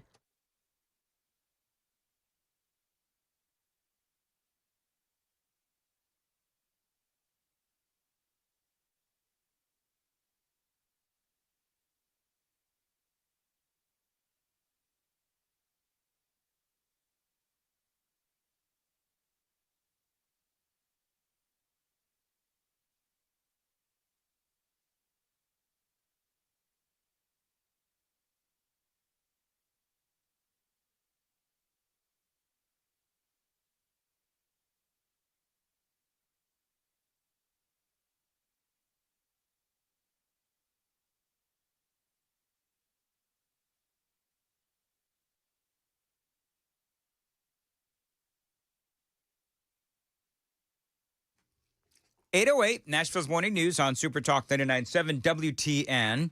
Welcome on in to, thankfully, the last hour of today's radio broadcast. By the way, Chris Hand is, of course, going to be here at 8:35 for the Crisscross Handoff. And you can always watch us on YouTube, Facebook, Rumble, X, 99.7 WTN. For those people that like to watch radio shows, listen on all the streaming apps and listen to the podcast, Mostly Peaceful with Dan and Chris. That is on YouTube and also whatever apps you use, and also at 99.7 WTN on the FM dial. So there you go. We all remember the fires in Los Angeles a while back, right? This was months ago now, it feels like. But they had this massive concert. This is going to show you just how corrupt Democrats are. They had this massive concert to help all of these people that lost their homes in the Los Angeles area because of the fire. So they had fire aid. Here's a shocker. $100 million? Nobody got any money. They Yeah, raised we're all shocked. $100 million, Joan, and no one got any money. And now they're trying to figure out where in the world did all of this money go? The Annenberg Foundation, bunch of leftists, they were put in charge of distributing all of this money. So you know what they did? They gave it to, I think it's well over 100 nonprofits. And those nonprofits basically just bank the money and they don't actually help out the people that lost their homes. Now, what is the Annenberg Foundation? What do they value? Go to their website. What do they value? They value educational equity. They value social justice. Ugh. They value environmental sustainability. In other words, they're a bunch of progressives. They are clearly woke. And it seems to me like they're criminal. So there's this woman, Sue Pasco. She is out there in Los Angeles. She is an independent journalist, of course, because journalists actually don't do the work that Sue Pasco did. But what she did was the mainstream media wouldn't touch this. She's in Los Angeles. Now, she says, because she did some digging, and she says the money is not being used for the purpose advertised. A reader sent me a little note and said, I've never seen any fire aid money. How do I apply for fire aid money? And I thought, well, you know, I've never thought about that. There's 12,000 people, basically 12,000 homes gone. Those people probably want to know where the money is. This will be an easy task to find out. Not quite, actually. So she starts calling around. She called the Annenberg Foundation. She started calling fire victims. Nobody seemed to know exactly where that $100 million went, but it clearly did not go to those impacted. All this money are going to nonprofits, and then nonprofits will take care of making sure the money's distributed. So I looked at initially they gave $50 million to about 120 nonprofits. And I looked at these nonprofits, and one of them said, we help mobile home parks. And there were 2 mobile home parks in the Palisades, all low income. And so I contacted the people there. They had never received any money. They had never heard of that. So you had all these mobile homes destroyed by the fire. You had 2 that were, these mobile home parks, I guess you call them, that were destroyed. Not one person that owned a mobile home that their home was destroyed got any kind of money. And so this Annenberg, this foundation, they funnel the money down to all of these nonprofits. The question is, do the nonprofits actually give the money to the people who need it? And the whole point of this interview that I saw was that no, the nonprofits are not funneling the money to the people who lost their homes. If you want a good laugh, I mean, one of the nonprofits cleans preschool bathrooms. Well, after the fire, who knows? Maybe there is a preschool bathroom that needs cleaning. Yeah. In other words, a lot of these nonprofits are ancillary, if you will. That's a nice way of saying it. So where does all of this money go? Literally nobody knows. And so I'll tell you this, as I was going through this story, these nonprofits, it's such a racket. It really is. Now, I'm not saying that all nonprofits are rackets or corrupt. But apparently, as they're describing this, you would go online and you would answer 6 questions. You answer those 6 questions right, and guess what? You get money. Because you're supposed to be then handling the flow down to the victims of the fire. But in reality, they didn't do that. And so now they're trying to figure out where all of this money went. Personally, I believe it is a racket full of shady connections. One of their big goals, no doubt, is equity. Listen to this. I think they're not helping the victims at all. There are 2 nonprofits that are for the homeless people in the Los Angeles in general, that they're getting money from LASA. So why are these nonprofits also getting money from Fire Aid? I don't know. They're homeless nonprofits. All right, so remember what I talked about. Their big goal, the Annenberg Foundation, is all about equity. Don't give it to the people who owned those homes. Give it to the homeless. And that's apparently part of what they did. So, by the way, just to let these people know, the people that used to own homes and now they had their homes burned down, they're actually now homeless too. But no. You have to give it to the actual homeless in Los Angeles. That's what they did. And so part of their issue, I'd be willing to bet part of their issue is that you have all of these folks like the Palisades and some of these other places where, I mean, they are considered rich. They are considered the elite. They're probably considered, I don't know, top 1, 2, 5, 10%, whatever it is. But City of Los Angeles and the people that put on this concert and the Annenberg Foundation, they just decided to give it to others who they felt were more needy. Because, they're always so concerned about, the victims of society. That's part of what equity is all about. And so people are really angry in Los Angeles, really angry. It's very incredibly progressive as you sit here and you think about this. It's very incredibly progressive to give money to the homeless as opposed to help homeowners who worked hard to purchase that home.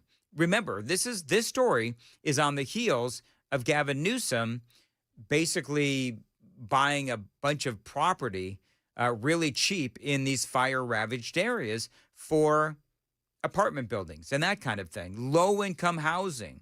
You're talking about at one time, some of the most expensive real estate in Los Angeles. And now Gavin Newsom and the local city councils and so forth, they come in, they swoop in, they pick up this land for really cheap, and guess what they're going to put up there? They're going to put up low-income housing. They're going to put up low-income apartment buildings. And so you now have to make the decision. You have to make the choice. Are you going to stay in, your area, this area? Because now you've got to rebuild your home, but you're going to rebuild it next to a low-income housing place, courtesy of Gavin Newsom? Most people would say, no, why should I bother? Do you know that she tried to, this woman, Sue Pasco, do you know that she tried to track down just one person who received money? She could not find one. This fiery money is not helping the people. It's helping nonprofits, many of them who have executives that are getting a six-figure salary. The money is not going to the victims that you wanted the money to go to. I'm telling you, you got your NGOs, you got your nonprofits, you got all of these organizations that collect this money and filter it down to, funnel it down to the NGOs. The whole thing is absolutely corrupt, just like the Democrats. It is 8:17. Time to check the roads on WTN.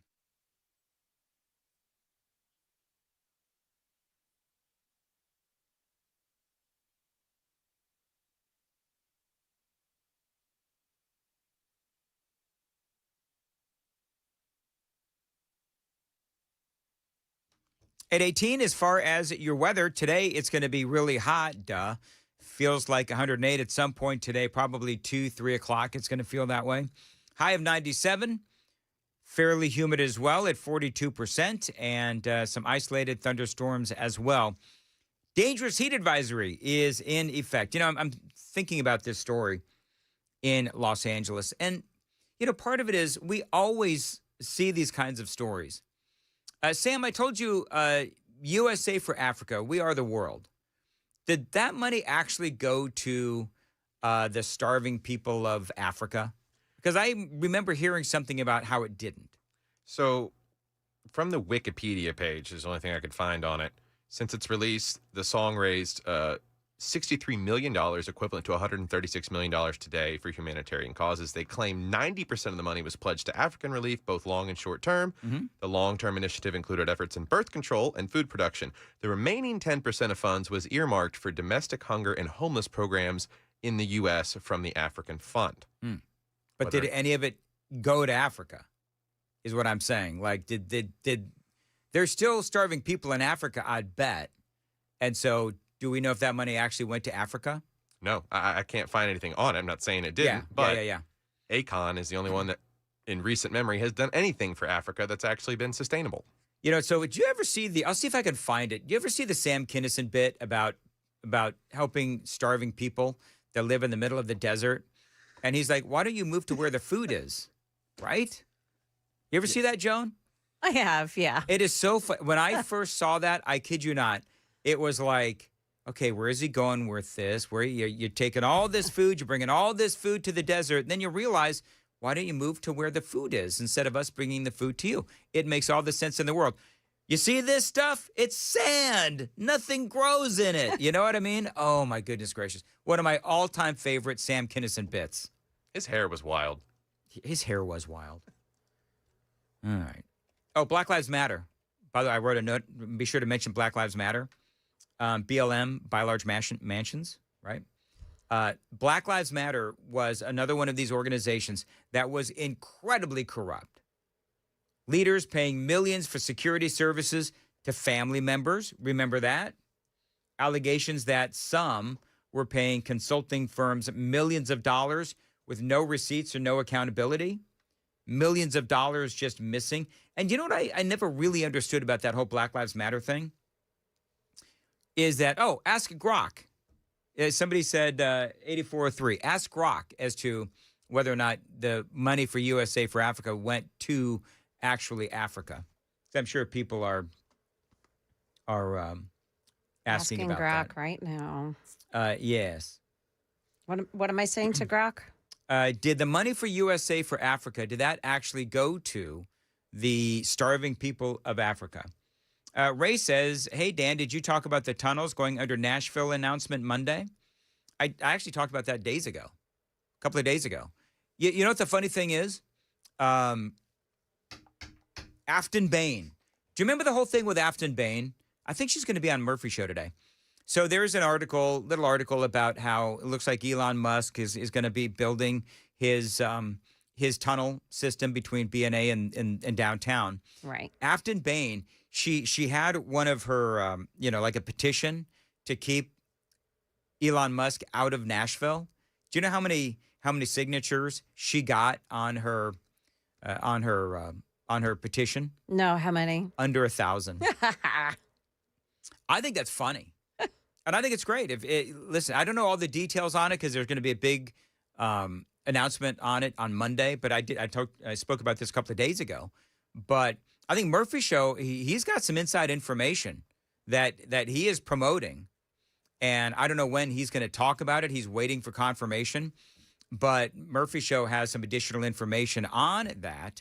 And I can't wait to see what he has uncovered. I want Matt to ask Afton Bain how it felt to only get 1,000 signatures on that petition to keep Elon Musk out of the city of Nashville. That's what I want. Think you'll ask her? No, he might. He's not rude. That's the thing. Matt's a good guy, so I don't know if that's a legit question to ask anyway. But I did find it funny, and yeah, it looks like that tunnel is going to be built. Is that going to screw up traffic like big time for all of us? Like in the short term, it might be one of these things: short term pain, long term gain. It's cleared stuff up in Vegas since they put one in, from what they people have. report. It has absolutely cleared stuff up in Vegas.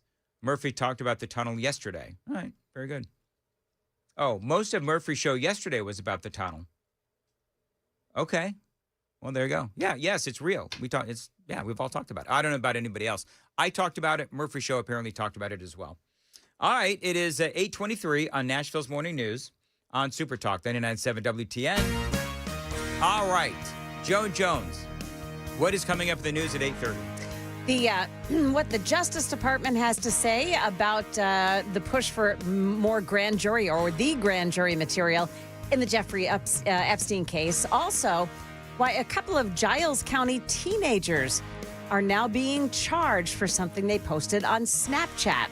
It's coming up here at 8:30 on Super Talk 99.7 WTN.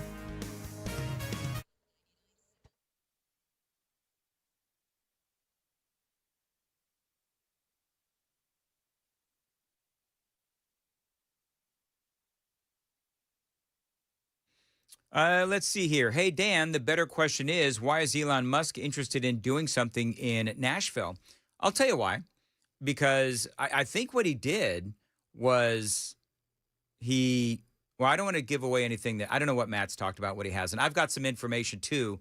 I don't know if Matt has given out all of his information. So, but I'll just say it this way. We are a very conservative state, regardless of, how blue Nashville is. But Elon Musk, a couple of things, is that he just wants a place where he can prove that this tunnel system really works. Like Sam, you said in Las Vegas, for example. And so Musk is looking for states that will cooperate with this whole tunnel idea of his. And I think it's a great idea. I love it. So Ray says it'll be a model for the world if it works. That is exactly what Elon Musk has been saying. All right, I got to go. 8:25, Dan Mandis here for my friends at Window Nation. This is my window company. Now, they've put 4 windows in my home. And if you're thinking about new windows, you've got to check them out at Window Nation. It is really hot. You've got to make sure that cool air is staying in and the hot air is staying out with Window Nation. Now, these are some of the best energy-saving windows out there, and they're installed in a day or less. Now, their crews have all got years of experience, and if you want to increase the value of your home, call my friends at Window Nation. They've got a great deal going on right now. Save 50% off all window styles. That's right, 50% off all window styles when you go through Window Nation. And you can save big time with 0 interest for 5 years. Again, that's no interest until 2030. Now, this sale is going to end soon, so call Window Nation at 866-90-NATION, 866-90-NATION for Window Nation, 866-90-NATION, and schedule a fast and free estimate right now with Window Nation. Don't forget that deal. Save 50% off all window styles, and you can also save big time with 0% interest for 5 years. No interest until 2030. WindowNation.com.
Good morning. It's now 8:30, and I'm Joan Jones with your top stories. The Justice Department is pushing for the release of grand jury material in the Jeffrey Epstein case, but federal judges are responding that it's not so simple. ABC News national correspondent Stephen Portnoy with the latest on that. Two New York-based federal judges say before they'll even consider releasing grand jury material from the Jeffrey Epstein and Ghislaine Maxwell cases, prosecutors will have to meet the court's requirements.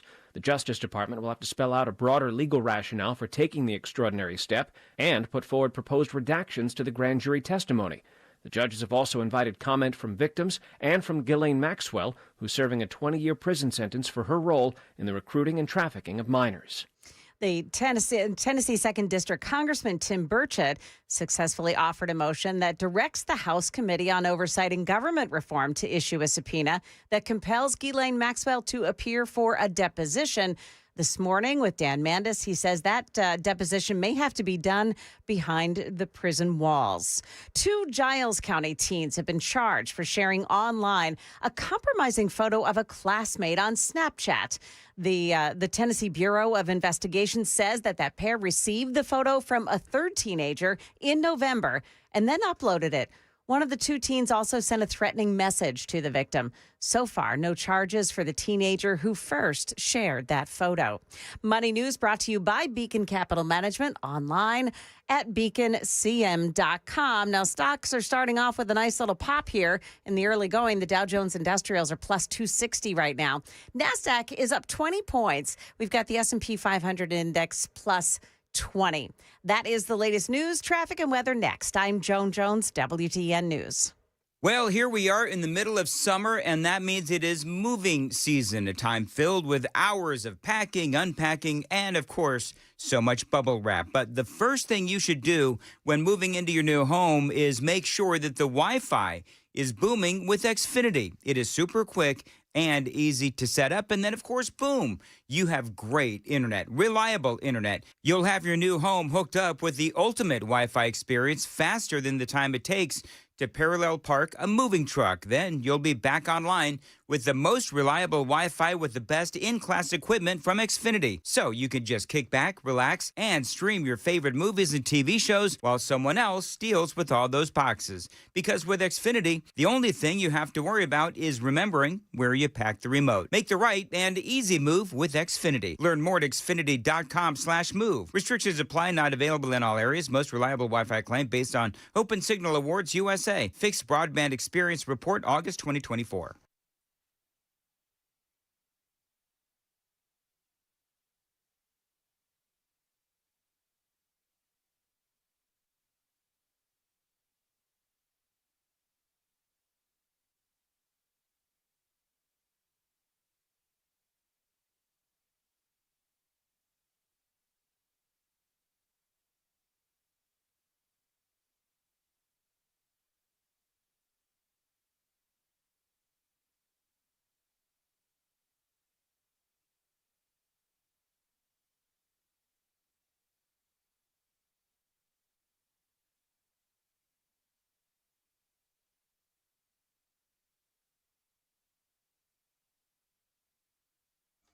You're dead to me. You are dead to me, Chris Hand. All right, good enough. All right, 8:35. How can you say that to him? Wait till you hear what he said. Joan. I ruffled some feathers. My feathers are definitely, I wish I had some feathers up on my head, but They're if I had feathers up there, they would be ruffled. What Chris Hand had to say to me coming up, Joan. You'll agree with me, by the way, Joan. Okay. All right. Business owners, if your concrete floors need a little love, my friends at Specialty Coatings, they can help you. Now, if people walk into your business and your floors, they just don't look great, that is a reflection of your business. Now, Specialty Coatings, they specialize in concrete floor coatings and polished concrete. They've been doing it for 30 years. They can help you. You've probably walked on some of their incredible concrete floor coatings. They've done work in all the major sports stadiums, the arenas, the convention centers around the state. Just last year, Specialty Coatings in Nashville installed over 1 million square feet of coatings for businesses across Tennessee. Now, those buildings include manufacturing, warehouses, airplane hangars, retail, and so much more. Now, this is a company, they've got all the right equipment, and they've got the skilled installers. So your job is going to be on time and on budget. No matter how bad your floor looks, Specialty Coatings can fix it. And each project is customized to your building and your needs. Call them, tell them Dan told you to reach out. 615-591-9491, 615-591-9491. Email them, sales@specialtycoat.com. And check out their website. They've got all kinds of examples of what they can do for you, specialtycoat.com.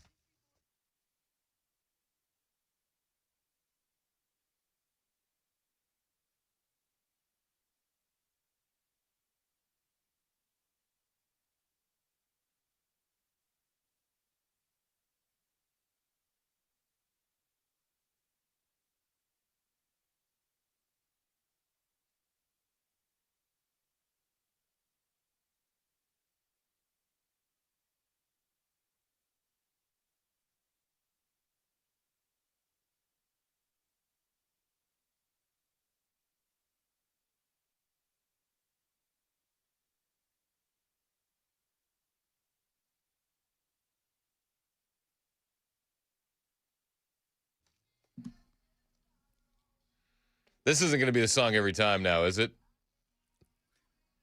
This song is like my show, Road to Nowhere.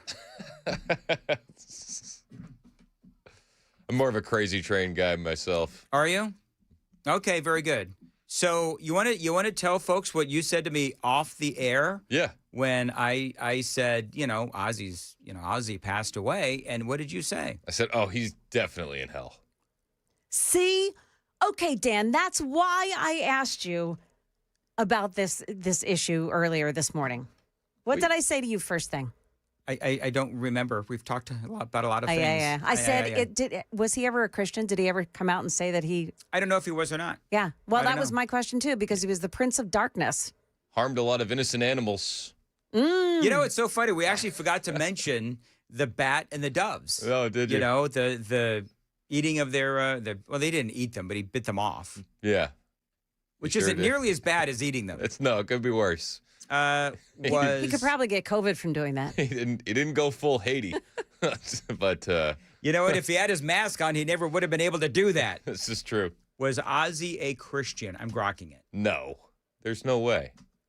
Why are you besmirching the dead? You're full of pee and vinegar today. I didn't mean to be.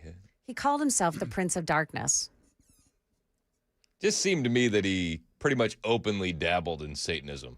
Yeah. He did later in life express a vague spirituality. Vague. No, he said that he often referencing a belief in a higher power or God. But worshiping Satan would be vague spirituality too. But he mentioned God. Which God? Who's his God? That's what I would want. I'd be willing to bet he was looking up when he said it. Is that good enough for you? Maybe. Whatever. Hey, you know what we're gonna do? I just changed the subject. You take it so personal. I do. I like that. I had his poster in my room. I talked about that earlier. We've heard. Do you know what I forgot to ask your dad? What? I forgot to ask your dad if he was horrified by the music he used to listen to. I think he was. I think that's a safe bet. Really? Yeah. Okay, I should have asked him that then. Some classic Biggie Smalls. You know what I was confused about that interview with your dad? What's that? Like, he said that you were like a good kid growing up, but you always regaled the audience with, all the things you would do, like smoking cigarettes behind the gym and all that kind of stuff. Yeah. So, why did he think you were such Did you a good have kid? your dad totally smoked? Like, I think he was nervous. I think he was nervous beyond all get out. Yesterday? Once the mics radio? cracked, yeah, I think he did. I think he got a little nervous. Okay. Aw. All right. But that's okay. Yeah. Very good. Were you happy with the interview that I did with your dad? I thought it was, you've done better interviews. Well, now get mad, and it's okay. my interviews, Road to Nowhere, whatever. We got to do something right now. There was no Marsha Blackburn interview. There was no well, Dan. Or have a nice day, Dan. Yeah. You know what I mean? None of that. No, there was none of those. All right, so this segment we're initiating, Sam. Okay, let's go. What's up, Sam? So, Sam, you got to take the phones off hold. So, you know how we got to give away these tickets to the fair? Yeah, we do. All right. So, I told Sam, because he printed me out the copy. I'm like, I'm not reading this. Sam's going to read it. There we go. So, Sam, we're giving away tickets to the fair. So go ahead and read the copy, Sam, as given to us by the promotions department. It's summer nights and fair delights at the 21st Annual Williamson County Fair. Enjoy 9 days of nonstop fun with thrilling rides, delicious food, live entertainment, and family-friendly attractions August 1st through 9th, and we have chances for you to win tickets. Listen all week long to win or sign up online now at 997wtn.com/contest. There's something for everyone, from kids to kids at heart. Don't miss the magic of summer at the Williamson County Fair. To learn more or to purchase tickets, visit williamsoncountyfair.org. So... Wow. Nailed it. He's been practicing. Okay. He's been practicing for 4 hours. Haven't you noticed, Joan? He's been like totally like non-talkative. It's the first time I read it. I like the part about... I'm being you're dead gonna be in hell with Ozzy. You Strike me lying. down if I'm lying. I like the part about summer nights and fair delights. That was my fave. Oh, yeah. Sign me up. Uh-oh. Now I'm getting text messages probably from the promotions department. No, you're gonna wish it was the promotions department though.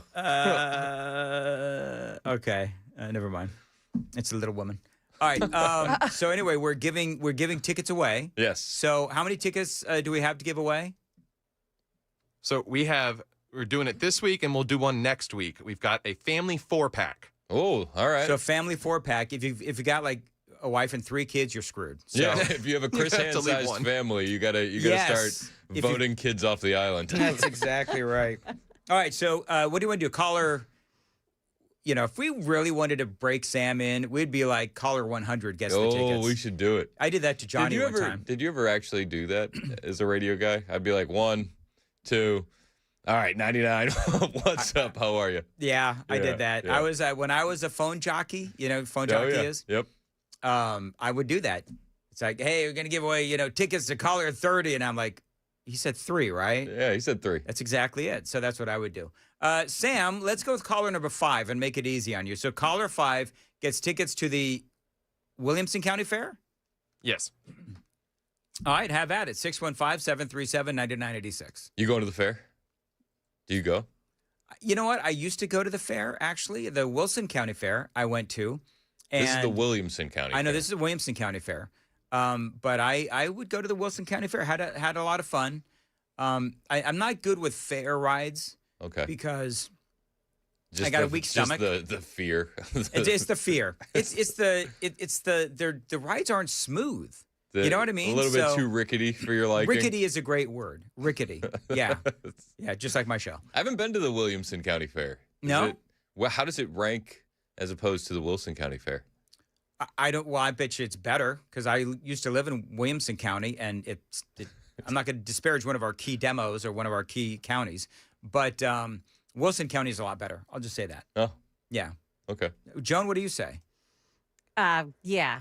Okay, good. Thanks. Thanks, Joan.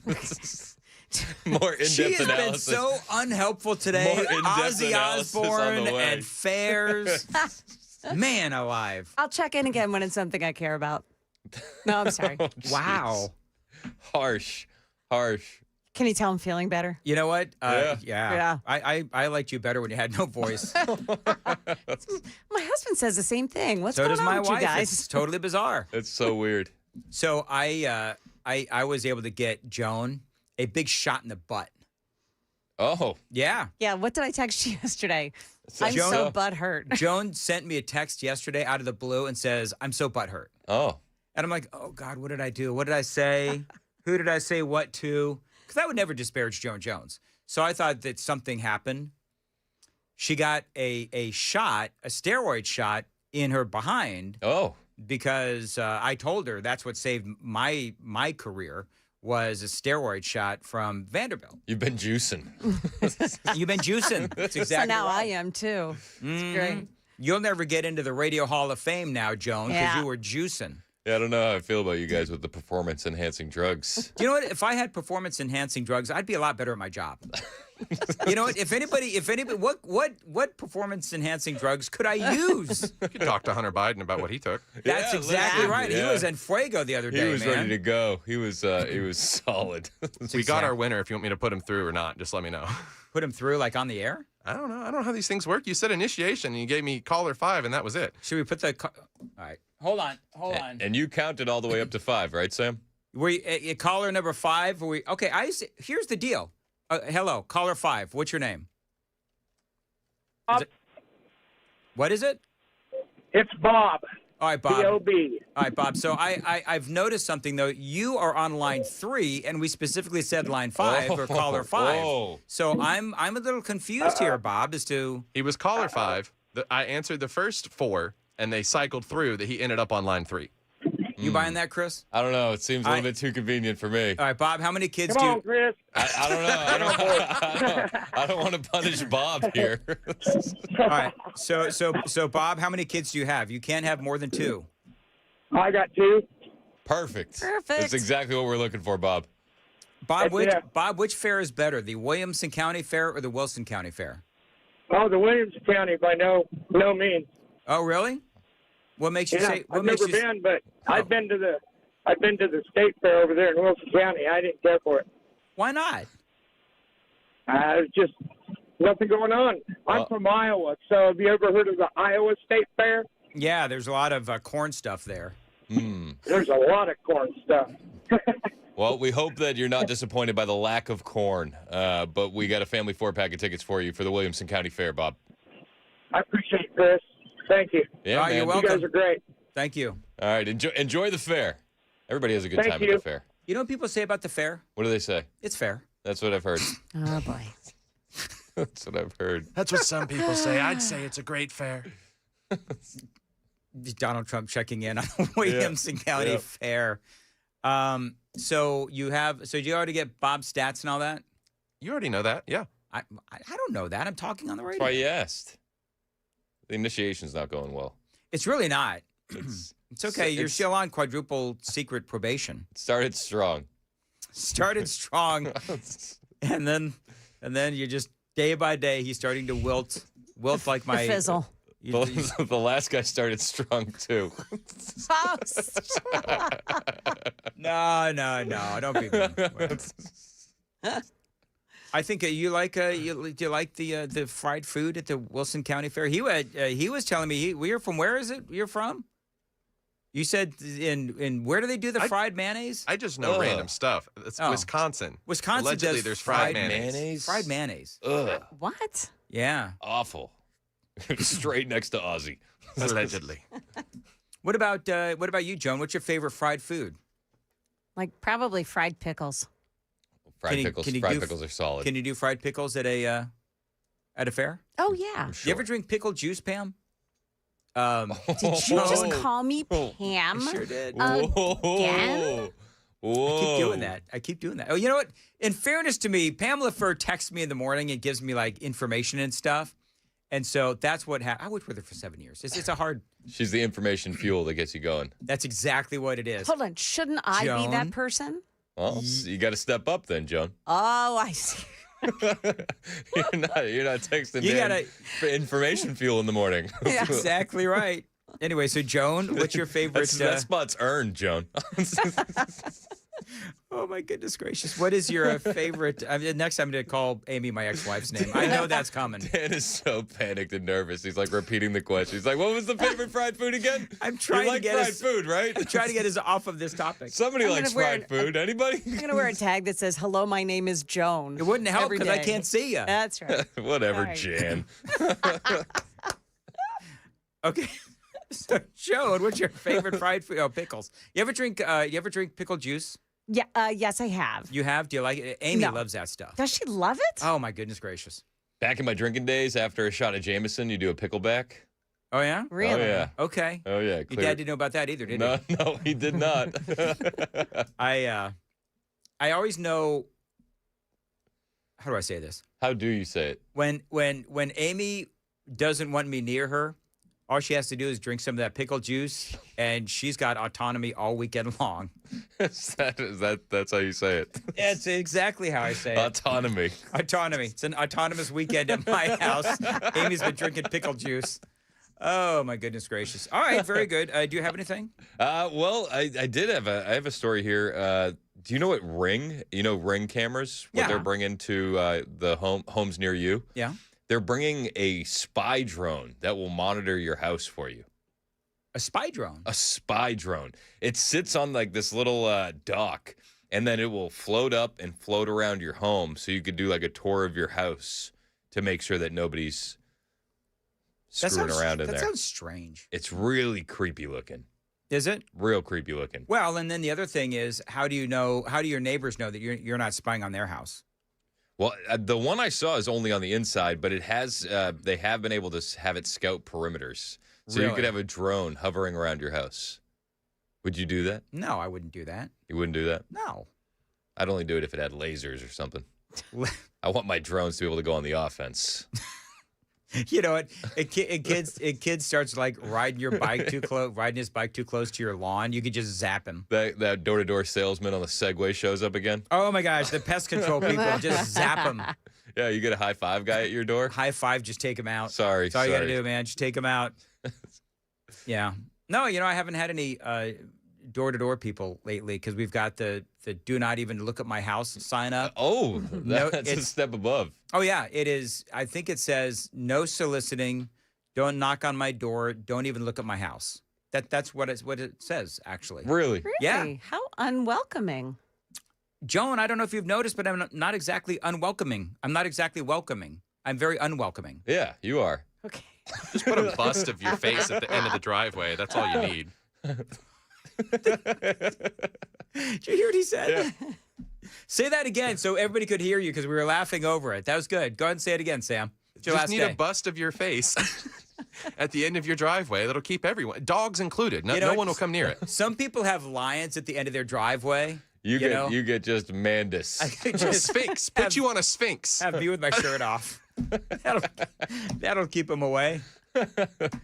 Oh man. All right. Oh, it's 8:53. What do you know? What are the odds? What are the odds? How do we start this? The road to nowhere? The road to nowhere leads to this show. All right. Let's see here. Joan, what is coming up? No. For the love of all that is holy. Hold on. What's her name? It's Joan. I said that right. Are you sure about that? Yep. All right. So Joan was coming up. What Congress wants from Ghislaine Maxwell. And also this morning, the record $6.5 million settlement from Metro Nashville schools. What's that about? We've got that coming up here at 9 o'clock on Super Talk 99.7 WTM. All right. Very good, Joan. Then what we're going to do is I'll go ahead and do the Contours commercial, and we can skip the promo. Contours. Now, listen, they are still in the middle of their July special. You can get a $99 Belly Buster special from Contours by calling this number right now, 615-236-9960, 615-236-9960. Your first 10 callers, you get that $99 special from my friends at Contours. If you're having trouble slipping into that bathing suit, man, it is July. You've only got a month and a half of bathing suit weather left. So if you want to get slim, fast. Most people lose a couple of inches in the middle. I did. Chad Benson did as well. Take advantage of Contour's red light technology. It is not only incredibly unique, it is also effective as well. Check them out online, contoursllc.com, to see how that red light technology works. $99, 615-236-9960. First 10 callers right now gets that Belly Buster special. Again, $99. ContoursLLC.com.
8:56, Nashville's Morning News on Super Talk 99.7 WTN.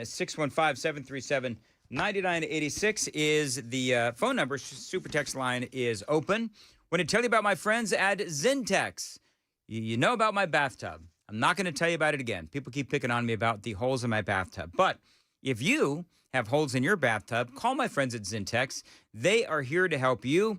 They can remodel your shower. They can help you out with your bathtub. They can even convert your bathtub into a walk-in shower. Now, these types of home improvements, you know that they can increase the value of your home. Zintex can have it wrapped up in a day. Now, this is an award-winning company that does offer limited lifetime warranties for both their products and their installation. You can make your bathroom safer with a walk-in shower complete with grab bars and a bench seat for the older folks in your life. You mentioned WTN when you call them. You get $1,750 off or no interest for 24 months, whichever works best for you. Also, no payments for 2 years. Zintex, Zintex.com.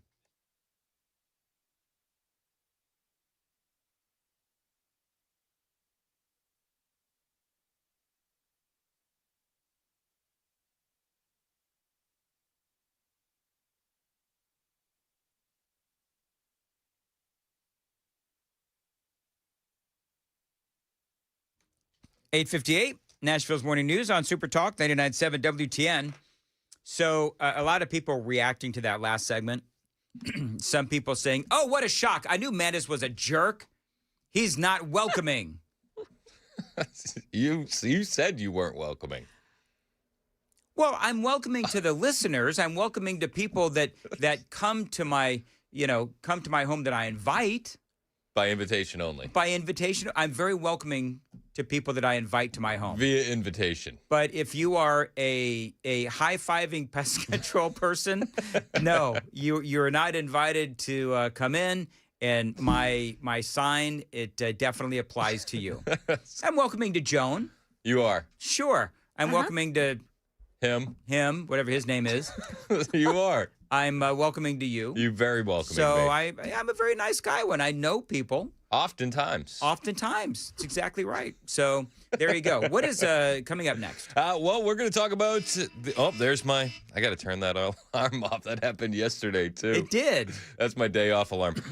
So we're going to talk about Obama, Russiagate, you and need Tulsi. an alarm to remind you that it's your day off. Well, no, that's just my. It was my. Okay, it's your day off, but it's time to get up. Okay. I slept so getting up at 9 o'clock on your day off. I was sleeping in on Monday. Okay. You can sleep till 9? I don't know when I've ever slept until 9 o'clock. Yeah. How do you do that? I could sleep all day. Okay. I could be if you wanted me to, I could be asleep right now. No, that's for everybody else once your show starts. Oh, I'm so unwelcoming. Oh my gosh. Okay. How welcoming of you, Dan. Chris, what a jerk. Chris Hand is coming up next on WTN.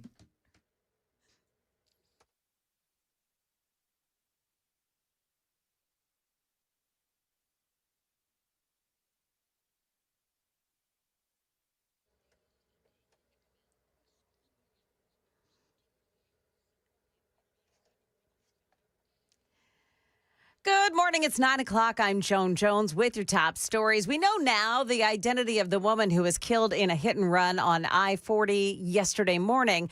42-year-old Melanie Sanderson of Nashville. She was killed after she got out of a gray SUV and walked into the roadway from the right shoulder. Metro police say that she was hit by a burgundy sedan. That sedan fled the scene. Sanderson was hit by a second car. That driver, however, stayed on the scene and called 911. Metro police say they're looking for the red sedan that ran from the scene.